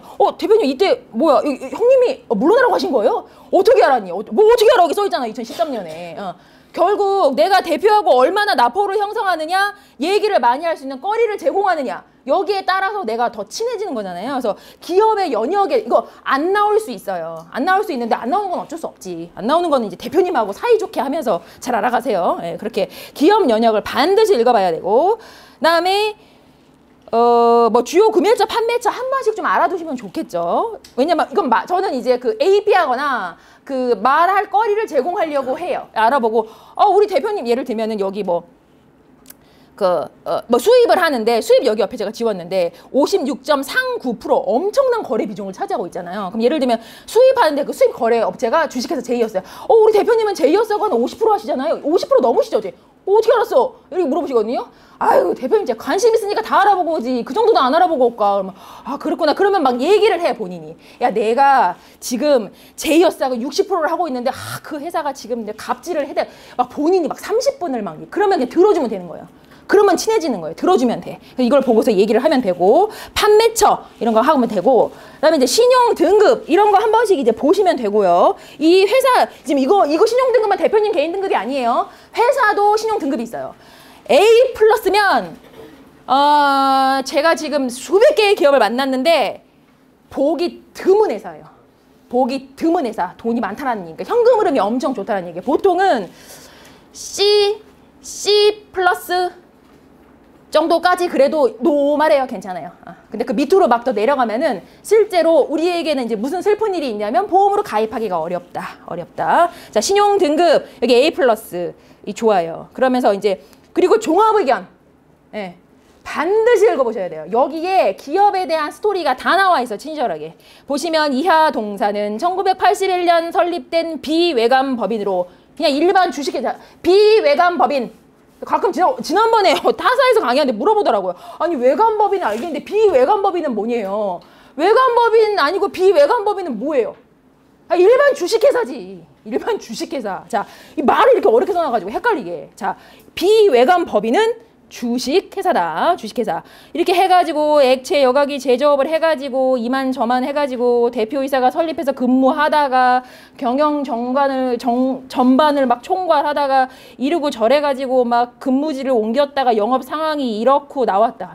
이거를 안 읽어보고 AP를 간다는 건 계약을 받고 싶지 않다라는 얘기지. 내가 고객에 대해서 파악도 안 하고 가면 뭘 얘기할 거예요? 가가지고 아무 얘기도 못 하잖아요. 그러니까 요거를 반드시 읽어봐야 된다. 종합 의견. 얼마나 고마워. 5분 만에 매트라이프가 다 얘기해 주잖아요. 그러니까 이거를 다 읽어보면서 알아야 된다. 자, 이제 어려운 시간이 왔어요. 좀 집중을 해요. 집중을 해야 되고 반드시 알아야 되니까 몇 개만 해볼게요. 몇 개만. 모르면 법인 영업은 못해. 경영인정기는 못 받는 거예요. 그러니까 몇 개만 해볼게요. 자, 첫 번째 제일 중요한 거 체크하면서 볼게요. 자산 알아야 돼요. 자산. 자, 그리고 그 중에 이 매트라이프가 또 얼마나 고마운 프로그램이냐면 봐봐요. 자산 안에 현금 및 현금성 자산 1번.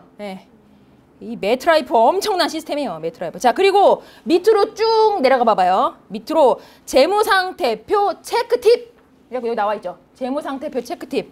1번은 이 회사의 현금이나 현금성 자산이나 현금 유동성이 어떤가를 파악하는 기준이래요. 이거 얼마나 좋은 시스템이에요. 매트라이프. 이거 다 알려줘. 1번에. 자, 그러면 우리는 1번이 중요해요? 안 중요해요? 중요해요. 자, 왜 중요해요? 남의 현금이 왜 중요해, 우리한테?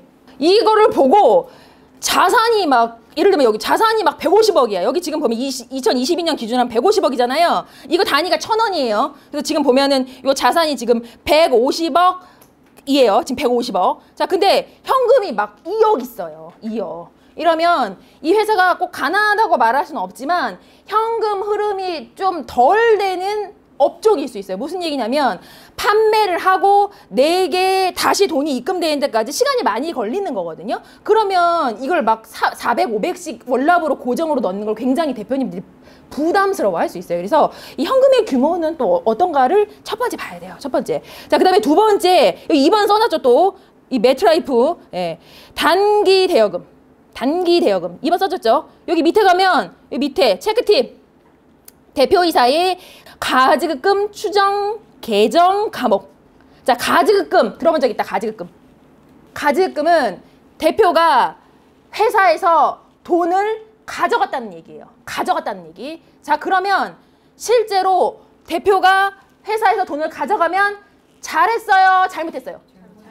그러면 대표님한테 가가지고 너는 왜 회사 돈을 가져갔냐? 대표님 잘못했다라고 얘기하면 열받겠지. 계약 안 하겠지. 근데 실제로 지네가 다 가져갔거든요. 그럼 제가 뭐라고 가서 말해야 되겠어요? 대표님한테. 근데 가지금은 굉장히 이슈예요. 컨설팅에서. 뭐라고 말해야 돼? 대표님한테. 대표님 너 이거 왜 가져가셨어요? 이렇게 말해야 되겠어요? 뭐라고 말하면 좋을까요? 이건 화법 그냥 이거 정답 없어요. 뭐라고 말하면 좋을까요? 깔끔하게 정리해. 맞지? 그거는 이제 맞지. 왜냐면 깔끔하게 정리해드리겠습니다. 이수연이랑 하시죠. 그건 맞는데 이렇게 말하시면 좋아요. 저도 처음에 대표님 왜 이렇게 회사에서 돈을 많이 갖다 쓰셨어요? 초보 때 대표님이 네가 내 사정을 안 하며 열받지 이제 대표님. 제가 뭐라고 말씀하시면 좋냐면 제가 진짜 대표님 많이 만나는데 우리 대표님들이 일신의 안위를 위해서 1원을 갖다 쓰는 걸 본 적이 없네. 사업을 하시다 보니 부득이 이거 리베이트나 이런 것 때문에 그러죠. 대표님 진짜 억울하지. 예. 사실 지가 다 갖다 썼어요. 예. 근데 이렇게 말해야지. 대표님은 억울해. 억울하다고. 그렇게 말을 해줘요. 그런 식으로. 그렇게 말을 해가지고 그러면 어떤 대표님은 사실은 좀 내가 쓰기도 했어. 막 이렇게 말씀하시는 분도 계시거든요. 그러니까 이건 뭐냐면 저는 이렇게 생각해요. 전 영업은 저라고 해서 엄청 특별한 스킬로 계약을 받는 게 아니거든요. 법인 영업은 다 거기에 똑같아요. 근데 결국 다 사람의 마음을 사는 일이거든요. 마음을. 그냥 그 마음을 읽어주면 되는 거예요. 근데 어쨌든 이 단기 대여금은 여기서 중요한 거 있어요. 저 초보 때 완전히 무슨 강의를 들었는데 가지급금을 찾아오래요. 이거 주고. 눈에 불을 켜고 찾아왔는데 가지급금이 없어. 이거 봐봐. 여기 가지급금이 어디 있어요? 여기 가지급금이 어디 있어? 가지급 있어요 여기? 가지급? 네, 가지급금이 어디 있어요 여기? 없잖아요. 저 무슨 얘기하는 거냐면 기장세무사가 미치지 않은 이상 가지급금 이렇게 달지 않아요. 여기 2번에 보면 2번의 이름이 뭐였어요?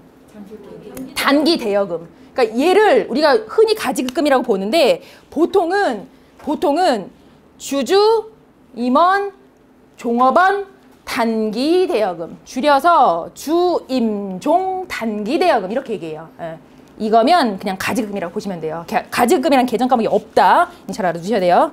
그다음에 3번에 뭐 미수 수익, 가지급금 인정이자 미수 수익 뭐 이렇게 써져 있는데 가지급금은 어쨌든 대표님이 회사에서 돈을 빌려간 거잖아요. 어쨌든 이유가 여하든지 간에 그래서 이자를 내요. 법정이자. 가지급금 인정이자 얼마 내는지 혹시 아시는 분? 네. 가지급금 법정이자는 4.6%를 내요.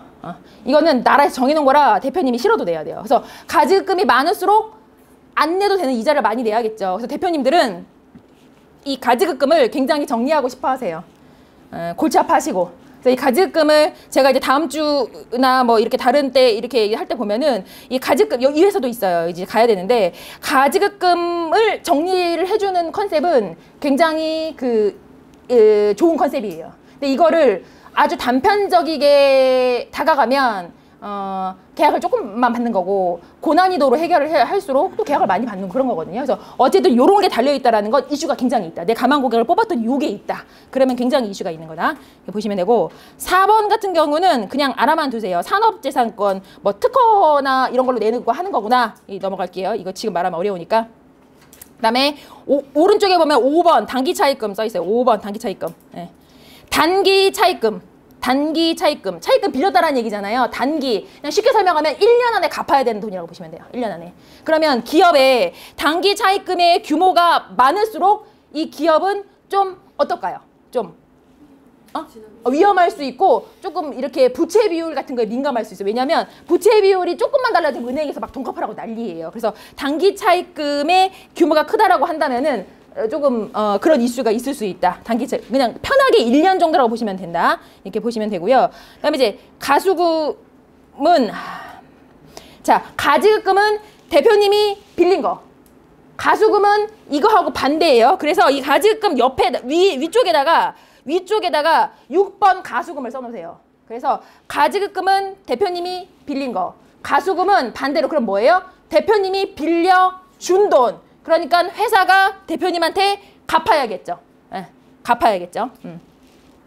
그 정도까지만 알아두시면 되고 이것도 막 들어가면 막 하루 종일 얘기해야 돼요. 그래서 가지급금은 대표님이 빌린 돈, 가수금은 대표님이 넣은 돈. 그러면 가수금이 좀 여기 많이 쌓여 있어. 그러면 뭐라고 또 우리가 니즈 환기를 해볼 수 있냐면 대표님 가수금 많으시네요. 요거를 좀 대표님 이제 가져가셔야 되지 않을까요? 너무 묶어두시는 건 이러면 가수금을 또 빼올 수 있는 방법들의 컨셉들이 있거든요. 그래서 일단 달려있나 없나 보시면 되고요. 퇴직급여 충당 부채, 뭐 퇴직금 얼마나 들어가고 있나 이렇게 보시면 되고 주식 발행 초과금 여기 보면은 그냥 요대로만 읽을게요. 우리가 자본금이라는 거 있잖아요. 자본금 증자 늘렸냐 안 늘렸냐 증자 이 정도만 아시면 되고요. 그 다음에 자기 주식에서 9번 돼 있잖아요. 자기 주식 이거를 회사에다가 대표님이 네 주식을 팔았느냐 안 팔았느냐 이런 거예요. 자기 주식 자기가 회사잖아요. 자기가 대표님이 아니고요. 자기가 회사잖아요. 그래서 대표님이 다시 회사한테 판 거예요. 자기 주식 감자 차손 이거 어렵지만 자본금 그러니까 자본을 뺐냐 넣냐 그냥 이런 거야. 자본을 뺐냐 넣냐 감자 했냐 뺐냐 넣냐 증자했냐 감자했냐 이런 거고 어려우니까. 그리고 그 밑에 이제 짜라랑 얘네가 중요해요. 이익 잉여금, 이익 준비금, 그다음에 하나 건너뛰고 미처분 이익 잉여금, 당기 순이익. 여기 제일 아래 칸에 여기 칸에다가 이렇게 네모칸 만들어가지고 별표를 한 5개 해놓으세요. 별표. 그러면 자 이익 잉여금은 뭐냐? 회사에 이거 거꾸로 얘기했네요. 중간부터 얘기할게요. 아니다. 이익 잉여금은 회사에 아까 제가 처음에 설명했을 때 매출하고 비용이 있고 이것을 다 빼고 남은 걸 뭐라고 부른다 그랬어요? 이름을? 당기순이익. 그 밑에 나와 있죠. 당기순이익. 이 회사 지금 당기순이익이 얼마예요? 이거? 제 1000단이라 그랬어요. 얼마예요? 이 회사? 당기순이익. 제일 끝에 거. 22년도 거. 제일 끝에 거. 당기순이익 16억이에요. 이 법인회사 중에 당기순이익이 16억씩 나는 회사는 평생 못 만나볼 수도 있어요. 보통 대부분 엄청 이익이 많이 나는 회사예요. 대부분. 자, 16억. 그러니까 예를 들면 당기순이익이 매해 16억씩 난대요. 근데 이거를 처리를 안 하고 계속 쌓아놨어요. 그거를 바로 위에 있는 미처분 이익 잉여금이라고 불러요. 처리를 안 하고 계속 쌓아놓은 거야. 미처분 이익 잉여금. 그러면 당기순이익은 많은 게 좋겠어요? 조금인 게 좋겠어요? 많은 게 좋겠죠? 그럼 미처분 이익 잉여금도 많은 게 좋겠어요? 적은 게 좋겠어요? 일단 많이 있는 게 좋아요. 그러니까 뭐든 마이너스 찍혀 있는 건 가서 할 말이 없어요. 결손 상태니까. 그러니까 당기순이익이든 미처분 이익 잉여금이든. 그래서 요거를 어떻게 안전하게 세금을 덜 내면서 엑시트 할 수 있느냐. 그게 이제 중요한 거고. 그리고 다른 거 하나는 안 보고 요거 하나만 더 볼게요. 이익 준비금. 얘는 뭐냐면 다른 건 안 하고 배당. 주식회사니까 배당하잖아요. 배당을 했나 안 했나 보는 거예요. 이게 또 안에 들어가면 기니까. 근데 여기 이익준비금 옆에 숫자가 써 있어. 그러면 이 회사는 배당을 한 이력이 있다는 거예요. 근데 여기 숫자가 뭐 0이야. 한 개도 숫자가 안 써 있어. 그럼 이 회사는 배당을 한 적이 있다 없다?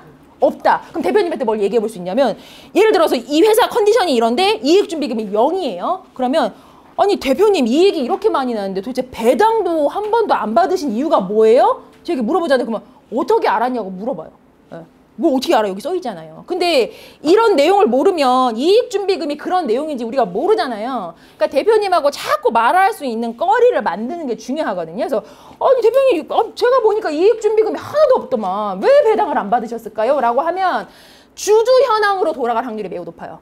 사실은 내가 차명이 있어가지고 왜냐면 차명이 있으면 배당을 대표님이 나 혼자 못 받아가요. 주주에게 동일하게 줘야 되거든요. 그럼 차명이면은 얘가 진짜가 아닌데 돈을 줘야 되잖아요. 그럼 줬다가 못 돌려받을 확률도 있을 수 있고 굉장히 복잡한 문제가 막 생긴단 말이에요. 그러면 이 배당을 안 한 물론 이제 뭐 돈이 없어서 못했다 그러면 우리가 이게 뭐 또 좀 어렵긴 하겠지만은 그럴 수 있지만 보통 그렇지 않음에도 불구하고 이렇게 당기순이익이 많이 나는데 예를 들어서 이익준비금 한 개도 없어. 물어봤더니 배당을 안 한 게 맞대. 그러면 주주 현황으로 돌아갔을 때 예를 들면 뭐 타인인데 뭐가 있거나 아니면 가족 간이라도 저 어떤 케이스가 있었냐면 그 법인 중에 하나가 아버지가 아들한테 가업승계를 이제 해주느라고 지분을 많이 줬어요. 누나는 이제 이렇게 쬐끔 주고 이렇게 했는데 이 누나하고 동생이가 사이가 별로 안 좋아요.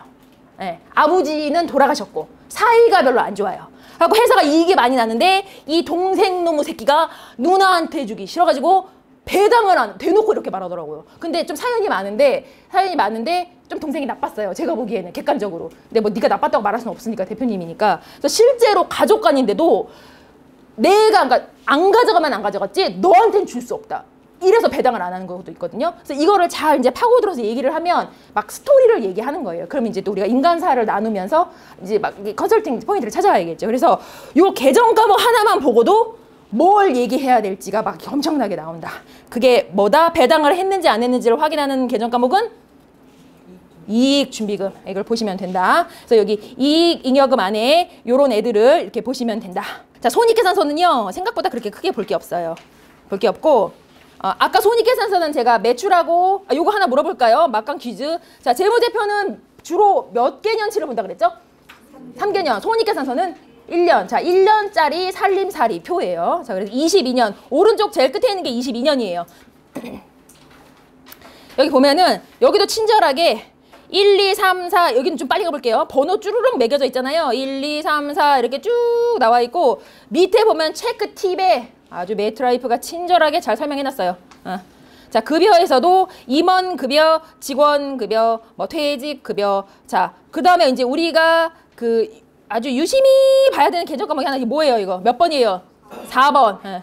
여기 대표님은 보험도 별로 없어요. 내 눈에 흙이 들어가도 자꾸 보험은 안 된대요. 열받아 죽겠어요. 그래서 아직 계약 못 받았는데 여튼 그렇고요. 그다음에 접대비 팁 하나 드릴게요. 접대비. 혹시 접대비 연간 우리도 종소세 받을 때 이거 할 수 있는데 종소세 신고할 때 접대비 연간 얼마까지 할 수 있어요? 혜택 볼 수 있어요? 접대비? 혹시 아시는 분? 퍼센트 이제 그냥 금액으로 쉽게 금액으로 접대비 연간 혹시 아시는 분? 이거 우리도 종소세 신고 하잖아요. 우리도 3.3% 우리도 프리랜서니까. 그거보다는 조금 많고요. 자, 이 접대비 3,600만 원, 2,500만 원에서 3,600만 원 사이까지 받을 수 있거든요. 자, 그러면 한 가지 잠깐 팁을 딱 보자면 접대비 여기 지금 회사잖아요. 2,900만 원이에요. 2,900만 원. 최대 3,600만 원까지 이 정도 받을 수 있거든요. 여기 기장세무사 나빠요? 안 나빠요? 나빠요. 근데 대표님한테 니네 기장세무사 너무 나빠요 이렇게 말하면 열받겠어요? 안 받겠어요? 그렇지 않고 세무사님이 알아서 너무 잘하시겠지만 어떻게 일일이 챙기겠냐. 혹시 대표님 조금 증빙이나 영수증을 못 챙기신 게 없느냐. 접대비 한도가 최대 3,600만 원까지인데 아이 대표님 2,900만 원까지 못 받으셨네요. 아유 요거를 좀 한번 체킹해 보세요. 그래? 아이 고마워. 근데 체크해 볼게. 그럼 내가 뭐 하나 드렸잖아요. 자, 여기 보고서 접대비 줄 수 있다. 보면 되고 경상개발비 뭐 이런 거 좀 이거 뭐 연구소 막 이런 건데 이거 뭐냐면은 그 연구소 하면은 저기 뭐야 25% 세제 감면 했다 이런 얘기 들어본 적 있으세요? 연구소 설립하면 그거 경상개발비.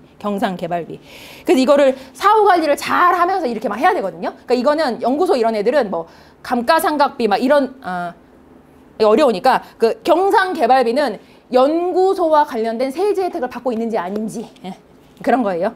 그거 보시면 되고 여기 7번 이자 수익. 이거 뭐냐면은 대표님이 사실 아까처럼 막 가지급금 단기 대여금으로 달아놓으면 가지급금 이런 거 우리가 알기가 좋은데 보통은 은행에서 실효하기 때문에 이렇게 저렇게 막 재고 자산 이런 데 막 숨겨놓거든요. 그래가지고 가지급금이 막 없다고 해요. 근데 요거 7번을 보면 알 수 있어요. 그러니까 100%는 아니지만 이 7번에 대부분 법인에서 뭐 엄청 이자 수익으로 받을 게 별로 없어요. 막 물론 딴 데다가 이렇게 뭐 예금 같은 거 투자를 하면 뭐 받을 수도 있겠지만 재테크에서 보통 별로 없거든요. 근데 여기 이자 수익이 금액이 써 있다는 건 대표님이 가지급금이 있을 확률이 95% 이상이에요. 여봐라 우리 대표님 가지급금 없으시다더니 있구만 이렇게 얘기하면 저도 이렇게 얘기하고 실제로 얘기하거든요. 그러면 가지금 없대. 거짓말하지 마세요. 여기 이자 수익이 찍게. 그럼 엄청 좋은 재테크를 하시나? 저도 소개 좀 해줘보세요. 이렇게 얘기하면 사실은 내가 가지급금이 이렇게 얘기하시거든요. 그래서 가지급금이 안 나와도 이 이자 수익만 보고도 여기 회사에 가지급금이 있구나 없구나를 알 수 있어요. 법정 아까 제가 몇 프로라고 했어요? 가지급금? 법정이자 몇 프로? 4.6%. 이게 4.6%도 모르면 컨설팅 못해요. 이거 대표님도 다 알고 있어요. 법정이자 4.6%. 그다음에 8번은 그냥 보시면 되고 그다음에 이제 9번이 좀 우리에겐 중요하겠죠. 9번. 실제로 그래가지고 이 회사는 법인세를 얼마가 냈냐. 봤더니 법인세가 막 제로고 안 나오고 막 이랬어. 그러면은 여기다 가가지고 법인세, 절세 효과가 있으신데요. 경영인 정기 상품으로 이게 먹혀요, 안 먹혀요? 안 먹혀요. 어차피 세금 안 내는데. 그럼 다른 컨셉 빨리 찾아야 돼요. 경영인 정기 상품을 받긴 받을 건데 법인세, 절세하는 컨셉으로 갈 게 아니라 다른 마땅한 컨셉을 들고 가서 이걸 해드렸으니 경영인 정기를 네가 들어라 이렇게 해야지. 이 법인세도 안 내고 내 회사에 가가지고 법인세, 절세 효과를 보시자고 말하면 안 먹힌다. 그래서 실제로 법인세를 얼마가 내고 있는지 봐야 된다. 그리고 단기 순이익인지 순손실인지 봐야 되는데 이 회사는 단기 순이익이다. 16억 나고 있다. 이제 이렇게 보시면 되고요. 그 다음에는 근데 이제 읽어보시면 돼요. 여기 이제 그 뭐 비율 나와 있는데 의존도 이게 나와 있는데 이거 들어가면 오늘 우리가 못 가니까요. 한번 읽어보시고요. 자본금 현황 14번. 여기 보면은 14번에 자본금에 보시면은 발행 주식 총수가 몇 주인지, 예, 그리고 한 주당 금액은 얼마짜리인지 이런 거 나와요. 액면가 얼마짜리인지.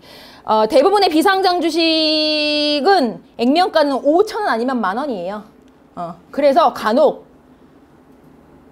액면가는 얼마부터 할 수 있을까요? 액면가 5,000원이나 10,000원만 해야 되나요? 액면가는 100원부터 할 수 있어요. 네. 이건 주식수를 어떻게 조정하느냐에 따라 다르고요. 주식수를 많이 늘리고 싶으면은 금액을 낮추면 되는 거고, 대부분의 비상장 기업이 5,000원 아니면 10,000원이다 보니까 자칫 잘못하고 계시는데 이거 액면가를 꼭 5,000원 아니면 10,000원 해야 되냐고 생각하시는 경우가 많이 있고, 실제로 저한테 질문 많이 하시거든요. 액면가는 100원 이상부터 할 수 있어요.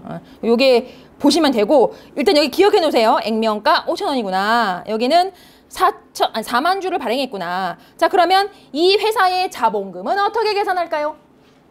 이 회사의 한 주당 가격이 얼마인가를 보고 총 발행된 주를 곱하면 됩니다.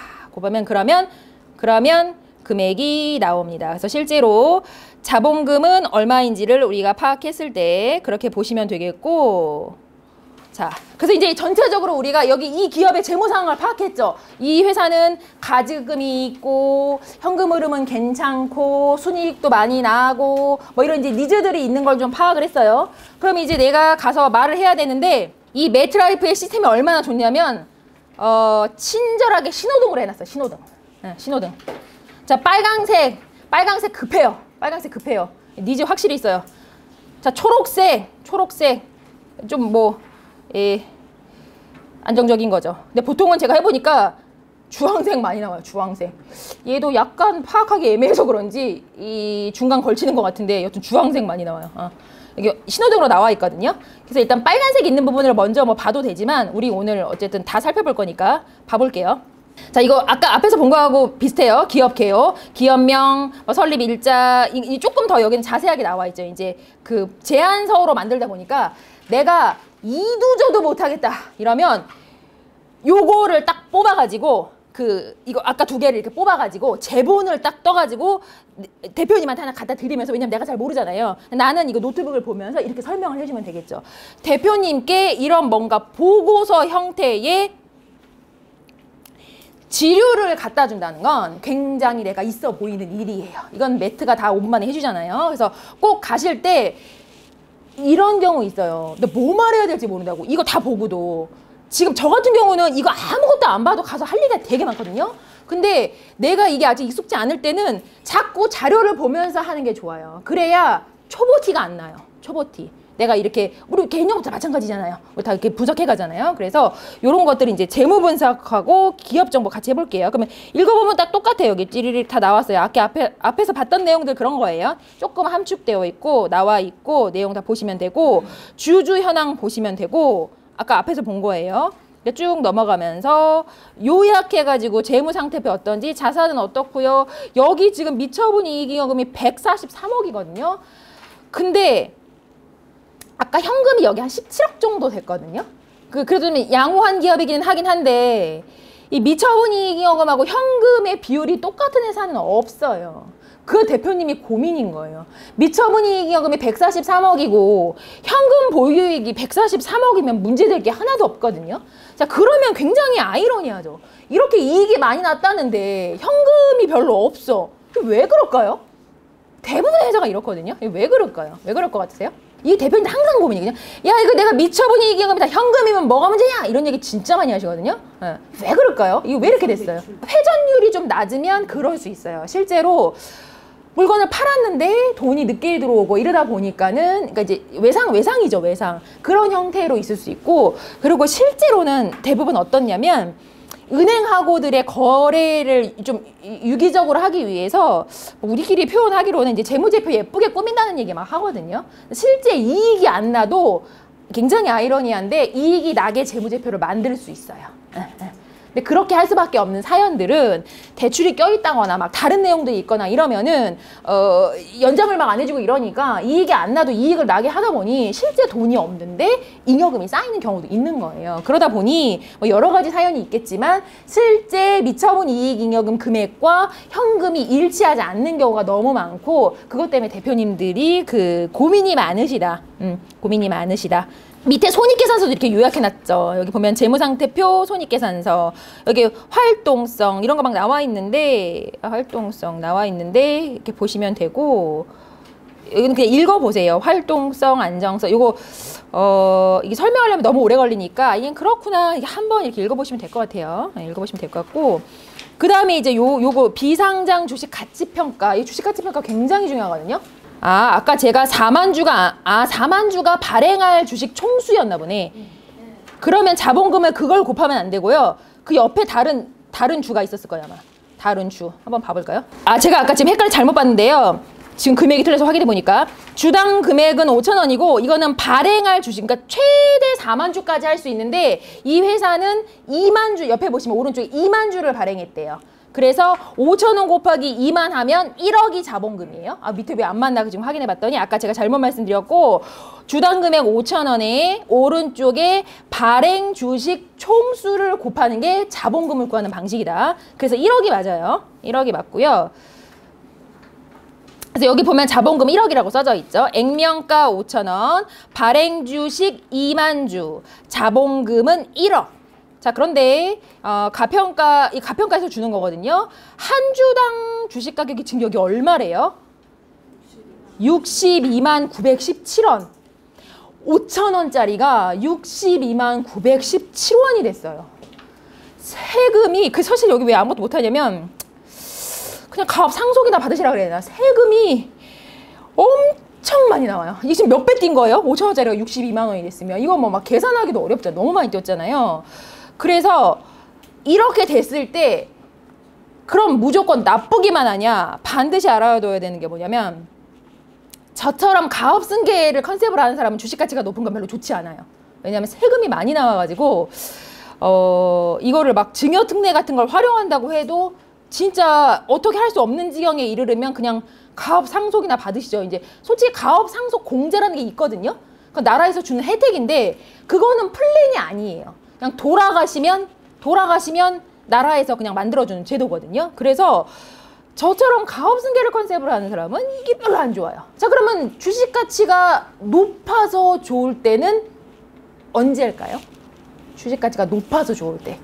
주식 팔 때? 비상장 주식인데 이거를 어디다 팔을까요? 그러면 조금 깊게 가볼까요? 주식 팔 때인데 회사를 매각할 때 아주 좋습니다. 회사를 매각하려고 하면, 그리고 아까 상장이라고 얘기하신 것 같은데, 뭐 예를 들면 상장할 때도 좋습니다. 상장할 때. 그러니까 IPO를 하거나, 우리 상장 IPO라고 하잖아요. 상장을 하거나 매각, M&A, 매각을 이제 M&A, 그러니까 인수합병이니까 M&A라고 하는데, 그럴 때는 주식 가치가 높은 게 아주 좋아요.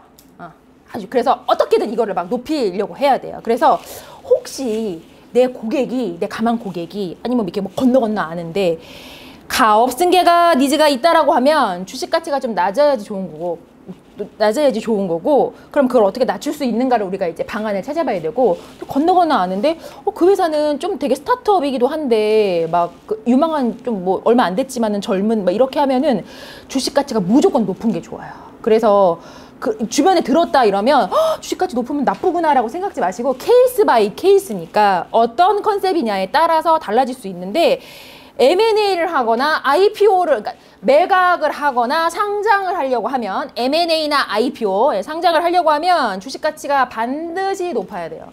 그래야 엄청나게 엑시트를 할 수 있어요. 그래서 뭐 요즘에 사람들이 돈을 버는 방법 중에 회사를 잘 키워가지고 매각해서 엑시트한다는 막 그 재테크 관심 있으면 뭐 많이 나오거든요. 그게 비슷한 내용이에요. 그래서 어떻게든 얘를 막 잘 포장을 하고 브랜딩을 해가지고 얘를 엑시트 할 때 세금을 제일 조금 내고 할 수 있는 방법이 M&A예요. 그건 이제 너무 어렵네. 양도소득세라는 것만 내면 되기 때문에 세금 조금밖에 안 내거든요. 그래서 상속세하고 증여세하고 이런 거하고 비교할 수가 없어요. 네.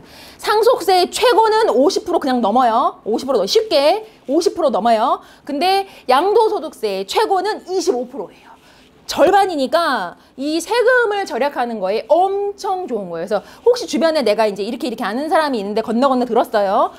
근데 뭐 나는 이제 매각의 뜻이 있고 이러면은 그거 빨리 따와. 그 주소 저기 회사하고 그 여기 매트에 바로 들어가는 거예요. 대표님하고 회사 이름 넣어갖고 이거 딱 해. 그러면 아까 제가 보여드리진 않았는데 안 껐나? 보여드리진 않았는데 그 체크하는 거 2개 옆에 M&A 어쩌고저쩌고만 나온 거 있었거든요. 그거를 딱 클릭해서 뽑아보세요. 그러면 얘가 또 매트가 잘 분석을 막 해주거든요. 지금 설명드리려고 아까 안 했고. 그래서 이 주식 가치는 높다고 무조건 나쁘고 낮다고 좋고 그런 거는 아니다. 그래서 이걸 정확하게 보셔야 된다. 5,000원짜리가 62만 원이 됐다. 근데 저는 여기는 가업승계 니즈가 엄청 있는데 지금 막 오도 가도 못 하겠어요. 세금이 너무 많이 나와요. 어떻게 해야 될까? 형님은 나이가 많으시고 슬픈 현실이에요. 슬픈 현실이고 그렇다. 이렇게 보시면 되고 미처분 이익 잉여금 분석. 거기에 여기서부터는 이제 제가 설명을 하면 너무너무 기니까 여기부터 이제 쫙 아까 제가 뭐 미처분 이익여금은 뭔지 뭐가 어떤 가지금 뭐가 뭐 어쩐지 이거 제가 막 다 항목별로 설명드렸잖아요. 그것을 글로 텍스트로 풀어놓은 거라고 보시면 돼요. 그래서 앞에 것을 계속 잘 상기시키시면서 이렇게 좀 정독을 해보세요. 쭉 읽어보세요. 그러면은 직전 3년간 평균 당기 순이익을 감안했더니 약 8.9억 원이 났고 요대로 5년이 간다라고 하면 지금 있는 거에 사인이 192.6 원이 되고 10년 후에는 대표님 249억 원이 된다고 합니다. 대표님 어떻게 하실 겁니까? 이렇게 그냥 얘기하면 되는 거죠. 여기 보시고 근데 밑에 임원 보수 세금은 얼마가 내야 되는지 얼마나 친절하냐면 대표님이 500만 원 받았을 때 월로 833만 원 받았을 때 1660만 원 받았을 때 그러니까 이걸 계산해 보면은 뭐 한 연봉 한 5천, 6천, 1억, 2억 이렇거든요. 1억, 2억. 그래서 요거를 받았을 때 우리 대표님은 세금을 얼마를 더 내야 될지까지도 얘가 이렇게 분석을 다 해놨어요. 분석을 다 해놨어요. 그래서 대신에 다만 실질적으로 내는 세율은 달라질 수 있어요. 왜냐면 대표님이 나한테 말 안 하는 자산도 있을 수 있잖아요. 그럼 결국 정확하게 5월에 종합소득세를 신고해봐야지만 알 수 있는 거거든요. 그러니까 이게 정답은 아니라는 거 항상 대표님께 마지막에는 확인을 해야 되는데 내가 아무것도 없으면 말을 못 하잖아요. 그럼 대표님 근데 월급을 얼마를 가져가야 돼? 그러면 대표님 월급으로 계산했을 때 한 500만 원 정도 가져가신다라고 한 연봉 6천 정도 될 텐데요. 그러면은 요만조만해서 종합소득세가 이렇게 되고요. 실효세율로 하면 요만큼 되고요. 한 1억 가져가신다 그러면 한 달에 833만 원 정도 되거든요, 대표님. 그러면 이만저만해서 이렇게 되고요. 좀 여유되시면 세금 내시더라도 한 2억 가져가시죠. 그럼 월로 하시면 1666만 원인데요. 종소세 한 4천 요 정도 나오고 실효세율로 하면 22점. 내가 계산 한 개도 안 했잖아요. 가상을 읽어주면 돼요, 이대로. 읽어주면 돼요.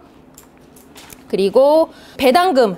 아까 보면 제가 배당금 이익준비금에 보면은 볼 수 있다 그랬죠? 네. 거기서 보시면 되고 당기순이익 나와 있고 그리고 여기 이 오른쪽 거 좀 좋은데요. 이 오른쪽 이거요. 이거 오른쪽 이거 뭐냐면 약간 분산 투자 같은 느낌이에요. 그러니까 대표님이 2억을 똑같이 가져가는데 급여로 몰빵해서 2억을 가져가는 것보다 급여와 배당으로 나눠서 가져가시면 실제로 세금을 조금 낸다. 근데 이걸 내가 백날 말로 해도 믿질 않거든요. 그러니까 이거를 이렇게 비교를 해주는 거예요. 대표님 봐보세요. 급여로 2억 가져가시는 것보다 급여하고 배당으로 가져가시면 이만하고 저만저만 해가지고요. 실제로 세금이 앞에 거보다 뒤에 게 이렇게 돼서 이렇게 해서 실효세율은 23% 대 19%, 4%의 갭이 차이가 있습니다. 똑같은 2억을 가져가시는데 굳이 나라 좋으라고 4%의 세금을 더 내실 필요가 있겠습니까? 대표님 어차피 가져가시는 2억이라면 나눠서 급여와 배당으로 가져가시죠. 그럼 어떻게 해야 돼? 그 급여와 배당 설계를 제가 도와드리겠습니다. 경영인 정기를 가입하시죠. 이렇게 하시면 됩니다. 네. 자, 그리고 배당금의 지급 이력 읽어보시면 돼요. 네, 읽어보시면 돼요. 이거 읽어볼게요. 나중에.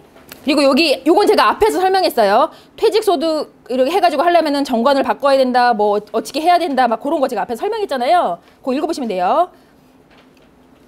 다음에 4페이지. 예, 여기는 지금 가지급금 한 7, 8억 정도 아마 지금 더 늘어났을 거예요. 여기는 실제 리베이트예요. 실제 리베이트. 이제 그 거래처에다가 주는데 어떻게 이제 못하니까 지금 쌓여있는 실제 리베이트거든요. 그래서 요렇게 있다라고 하면은 가지급금에 대해서는 어떻게 하셔야 되는지 이게 대표님 어떻게 하면 될까요? 자, 보세요. 밑에 중간에 가지급금 어떻게 해야 될까요? 대표님 가지급금. 이거 실제로 이게 대표님 뭐 자산으로 낼 수도 있고 뭐 이게 자산으로 들어가게 되니까 높아지게 되고 자본은 감소시키고 부채는 이렇게 해야 되고 비용이 이렇게 발생하는데요. 여기 밑에 나와 있죠. 이거 그냥 그대로 읽어보시면 돼요. 상속세가 얼마 나오는지로 유추해 주는 거거든요. 그래서 대표님 지금 근데 이거는 솔직히 저는 많이는 안 하는데 왜냐면 여기 법인 대표 정도 되면 이거 기업 하나 가지고 하기가 어려워요.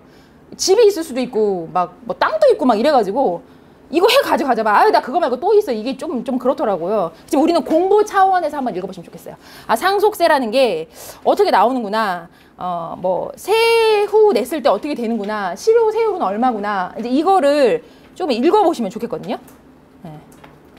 그 이제 절세를 하려면 뭐 이제 이런 게 있다. 이것도 읽어만 보세요. 지금 너무 어려워요. 오케이. 그렇게 해서 앞에 제가 처음에 경영인 정기 플랜과 함께 이걸 하려면 어떻게 해야 되는지에 대해서 설명을 드렸고 그러면 내가 대표님 앞에 가서 설명을 하려면 어떻게 해야 되는지 매트에 대한 설명을 드렸고 이 지금 보고서가 2장이 나온단 말이에요. 그러면 어느 정도 내가 이거 몇 번 반복하고 뭐 제 강의도 들어보시고 그다음에 그 WM 센터에 들어가면 인카의 WM 센터에 딱 들어가시면 이거를 돈을 많이 내고 들을 필요가 전혀 없거든요. 여기 다 굉장히 잘 나와 있어요. WM 센터에 들어가시면 인카 본사에서 운영하는 WM 센터이고 실제로 센터장님이나 아니면 여기 이제 담당 차장님인가 부장님인가 그러시더라고요. 그렇게 해서 이제 강의를 계속해서 하고 있고 여기에 동영상이 올라오거든요. 챕터가 2개예요. 2개인데 제가 이거 거의 다 하나씩 뭐 다 끝까지 보진 않았지만 항목별로 살펴봤거든요. 도움이 될까? 근데 2번째 챕터에 보면 보험과 세금이라는 거 있어요. 보험과 세금. 우리가 보험하고 연결된 세금에 대한 설명이 있죠. 아주 잘 나와 있어요. 그래서 이건 내가 법인 영업을 하고 안 하고의 문제가 아니라 손보만 베이스로 하시면 조금 덜 필요할 수 있어요. 근데 우리가 결국 그 베이스의 구조를 생보하고 같이 맞춰야 되거든요. 근데 그냥 쉽게 생각해서 단기납 종신만 하려고 해도 세금의 이슈가 있어요.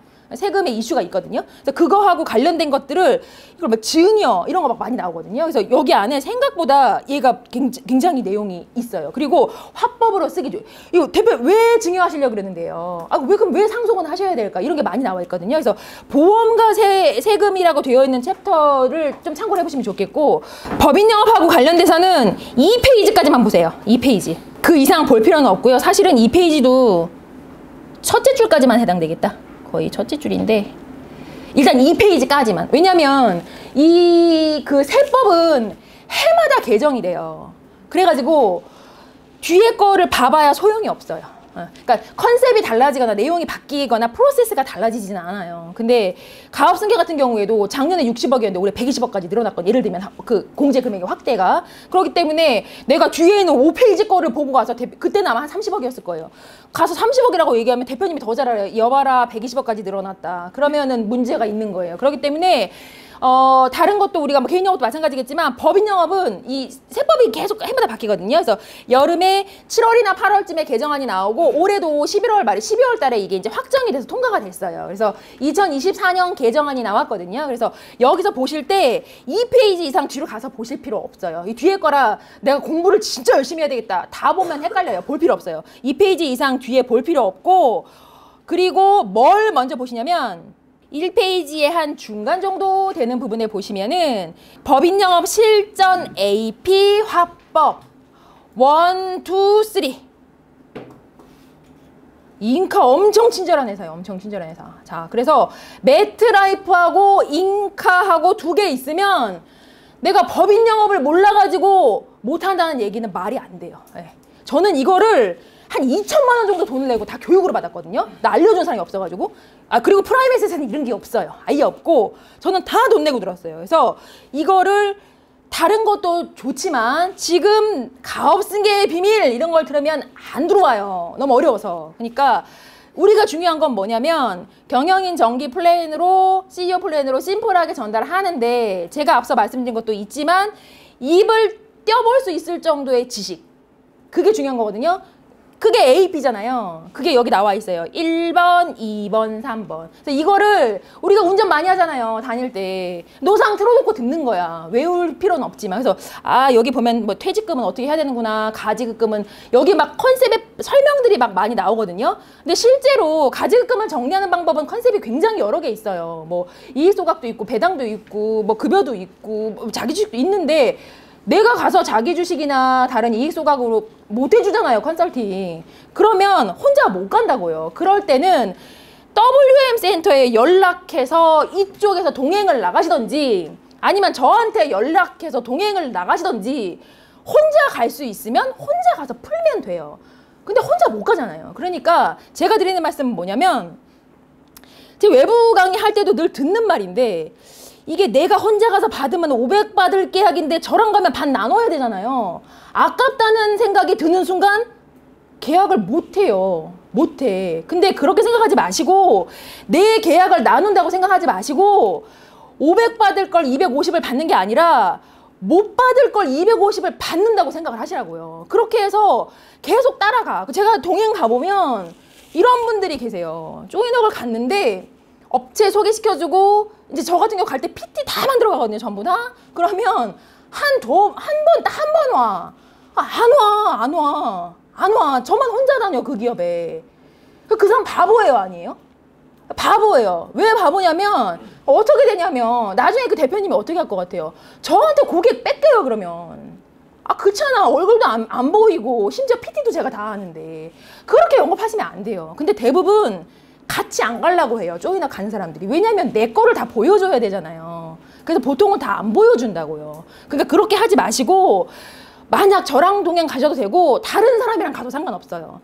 무조건 따라가야 돼요. 가서 계속 배워서 내가 혼자 가야 500만 원을 받을 거 아니에요. 근데 계속 같이 쉐어를 하면 같이 다니면 나눠야 되잖아. 하지만 처음에는 혼자 못 받는다고. 그래서 아깝다 생각지 마시고 쉐어의 개념은 그냥 수강료다라고 생각하시면서 자꾸 트라이를 해보세요. 그래서 내가 몇 번 계약 받아보면 나중에 혼자 갈 수 있고 아니면 WM 센터에서 조금만 받은 WM 센터가 한 20% 쉐어던가 아무튼 뭐 그럴 거예요. 저는 5대5예요. 왜냐면 계속 같이 다니기 때문에 제가 하도 물어보셔서 얘기하는 거예요. 얼마 나눠야 되냐고. 자, 수수료 5대5예요. 5대5. 자, 5대5. WM 센터 제가 뭐 20%인지 얼마인지 정확히 모르겠어요. 좀 회사마다 달라요. 그래서 일단은 가보셔라. 그리고 해보시고 요거 AP 화법 3개 계속 들으시면서 내 가망 고객 중에 저는 지금 제가 본부를 운영하고 있지만 앞으로 어떻게 할 거냐면 개인 영업으로 하는 월 100에서 150 꾸준히 하시면서 반드시 사업자 고객이 들어오게 되어 있어요. 그리고 우리의 목표는 개인 영업으로 베이스로 하면서 분기에 200이나 300짜리 정기보험 하나 받는 거. 이렇게 받으면 2억 벌어요. 이렇게 받으면. 내가 막 경영인 정기를 1000만 원짜리를 받아야지. 못 받아요. 어려워. 되게 어려워요. 쉽지 않아요. 저도 죽을 뻔했는데 죽지 않고 그냥 겨우 사는 거거든요. 그러니까 그렇게 하면 지쳐서 못 하고요. 개인 영업을 베이스로 계속 가져가시면서 사업자 고객이 나왔을 때 이런 시스템들을 이용하셔가지고 꼭 분기에 1, 2, 3 안에 분기에 경영인 정기 한 200 정도를 받아보시는 거를 목표로 하여 꼭 성공을 해보시면 좋겠습니다. 그렇게 해서 오늘 저는 여기까지 하여 강의를 마무리를 하도록 하겠습니다. 마치겠습니다. 감사합니다.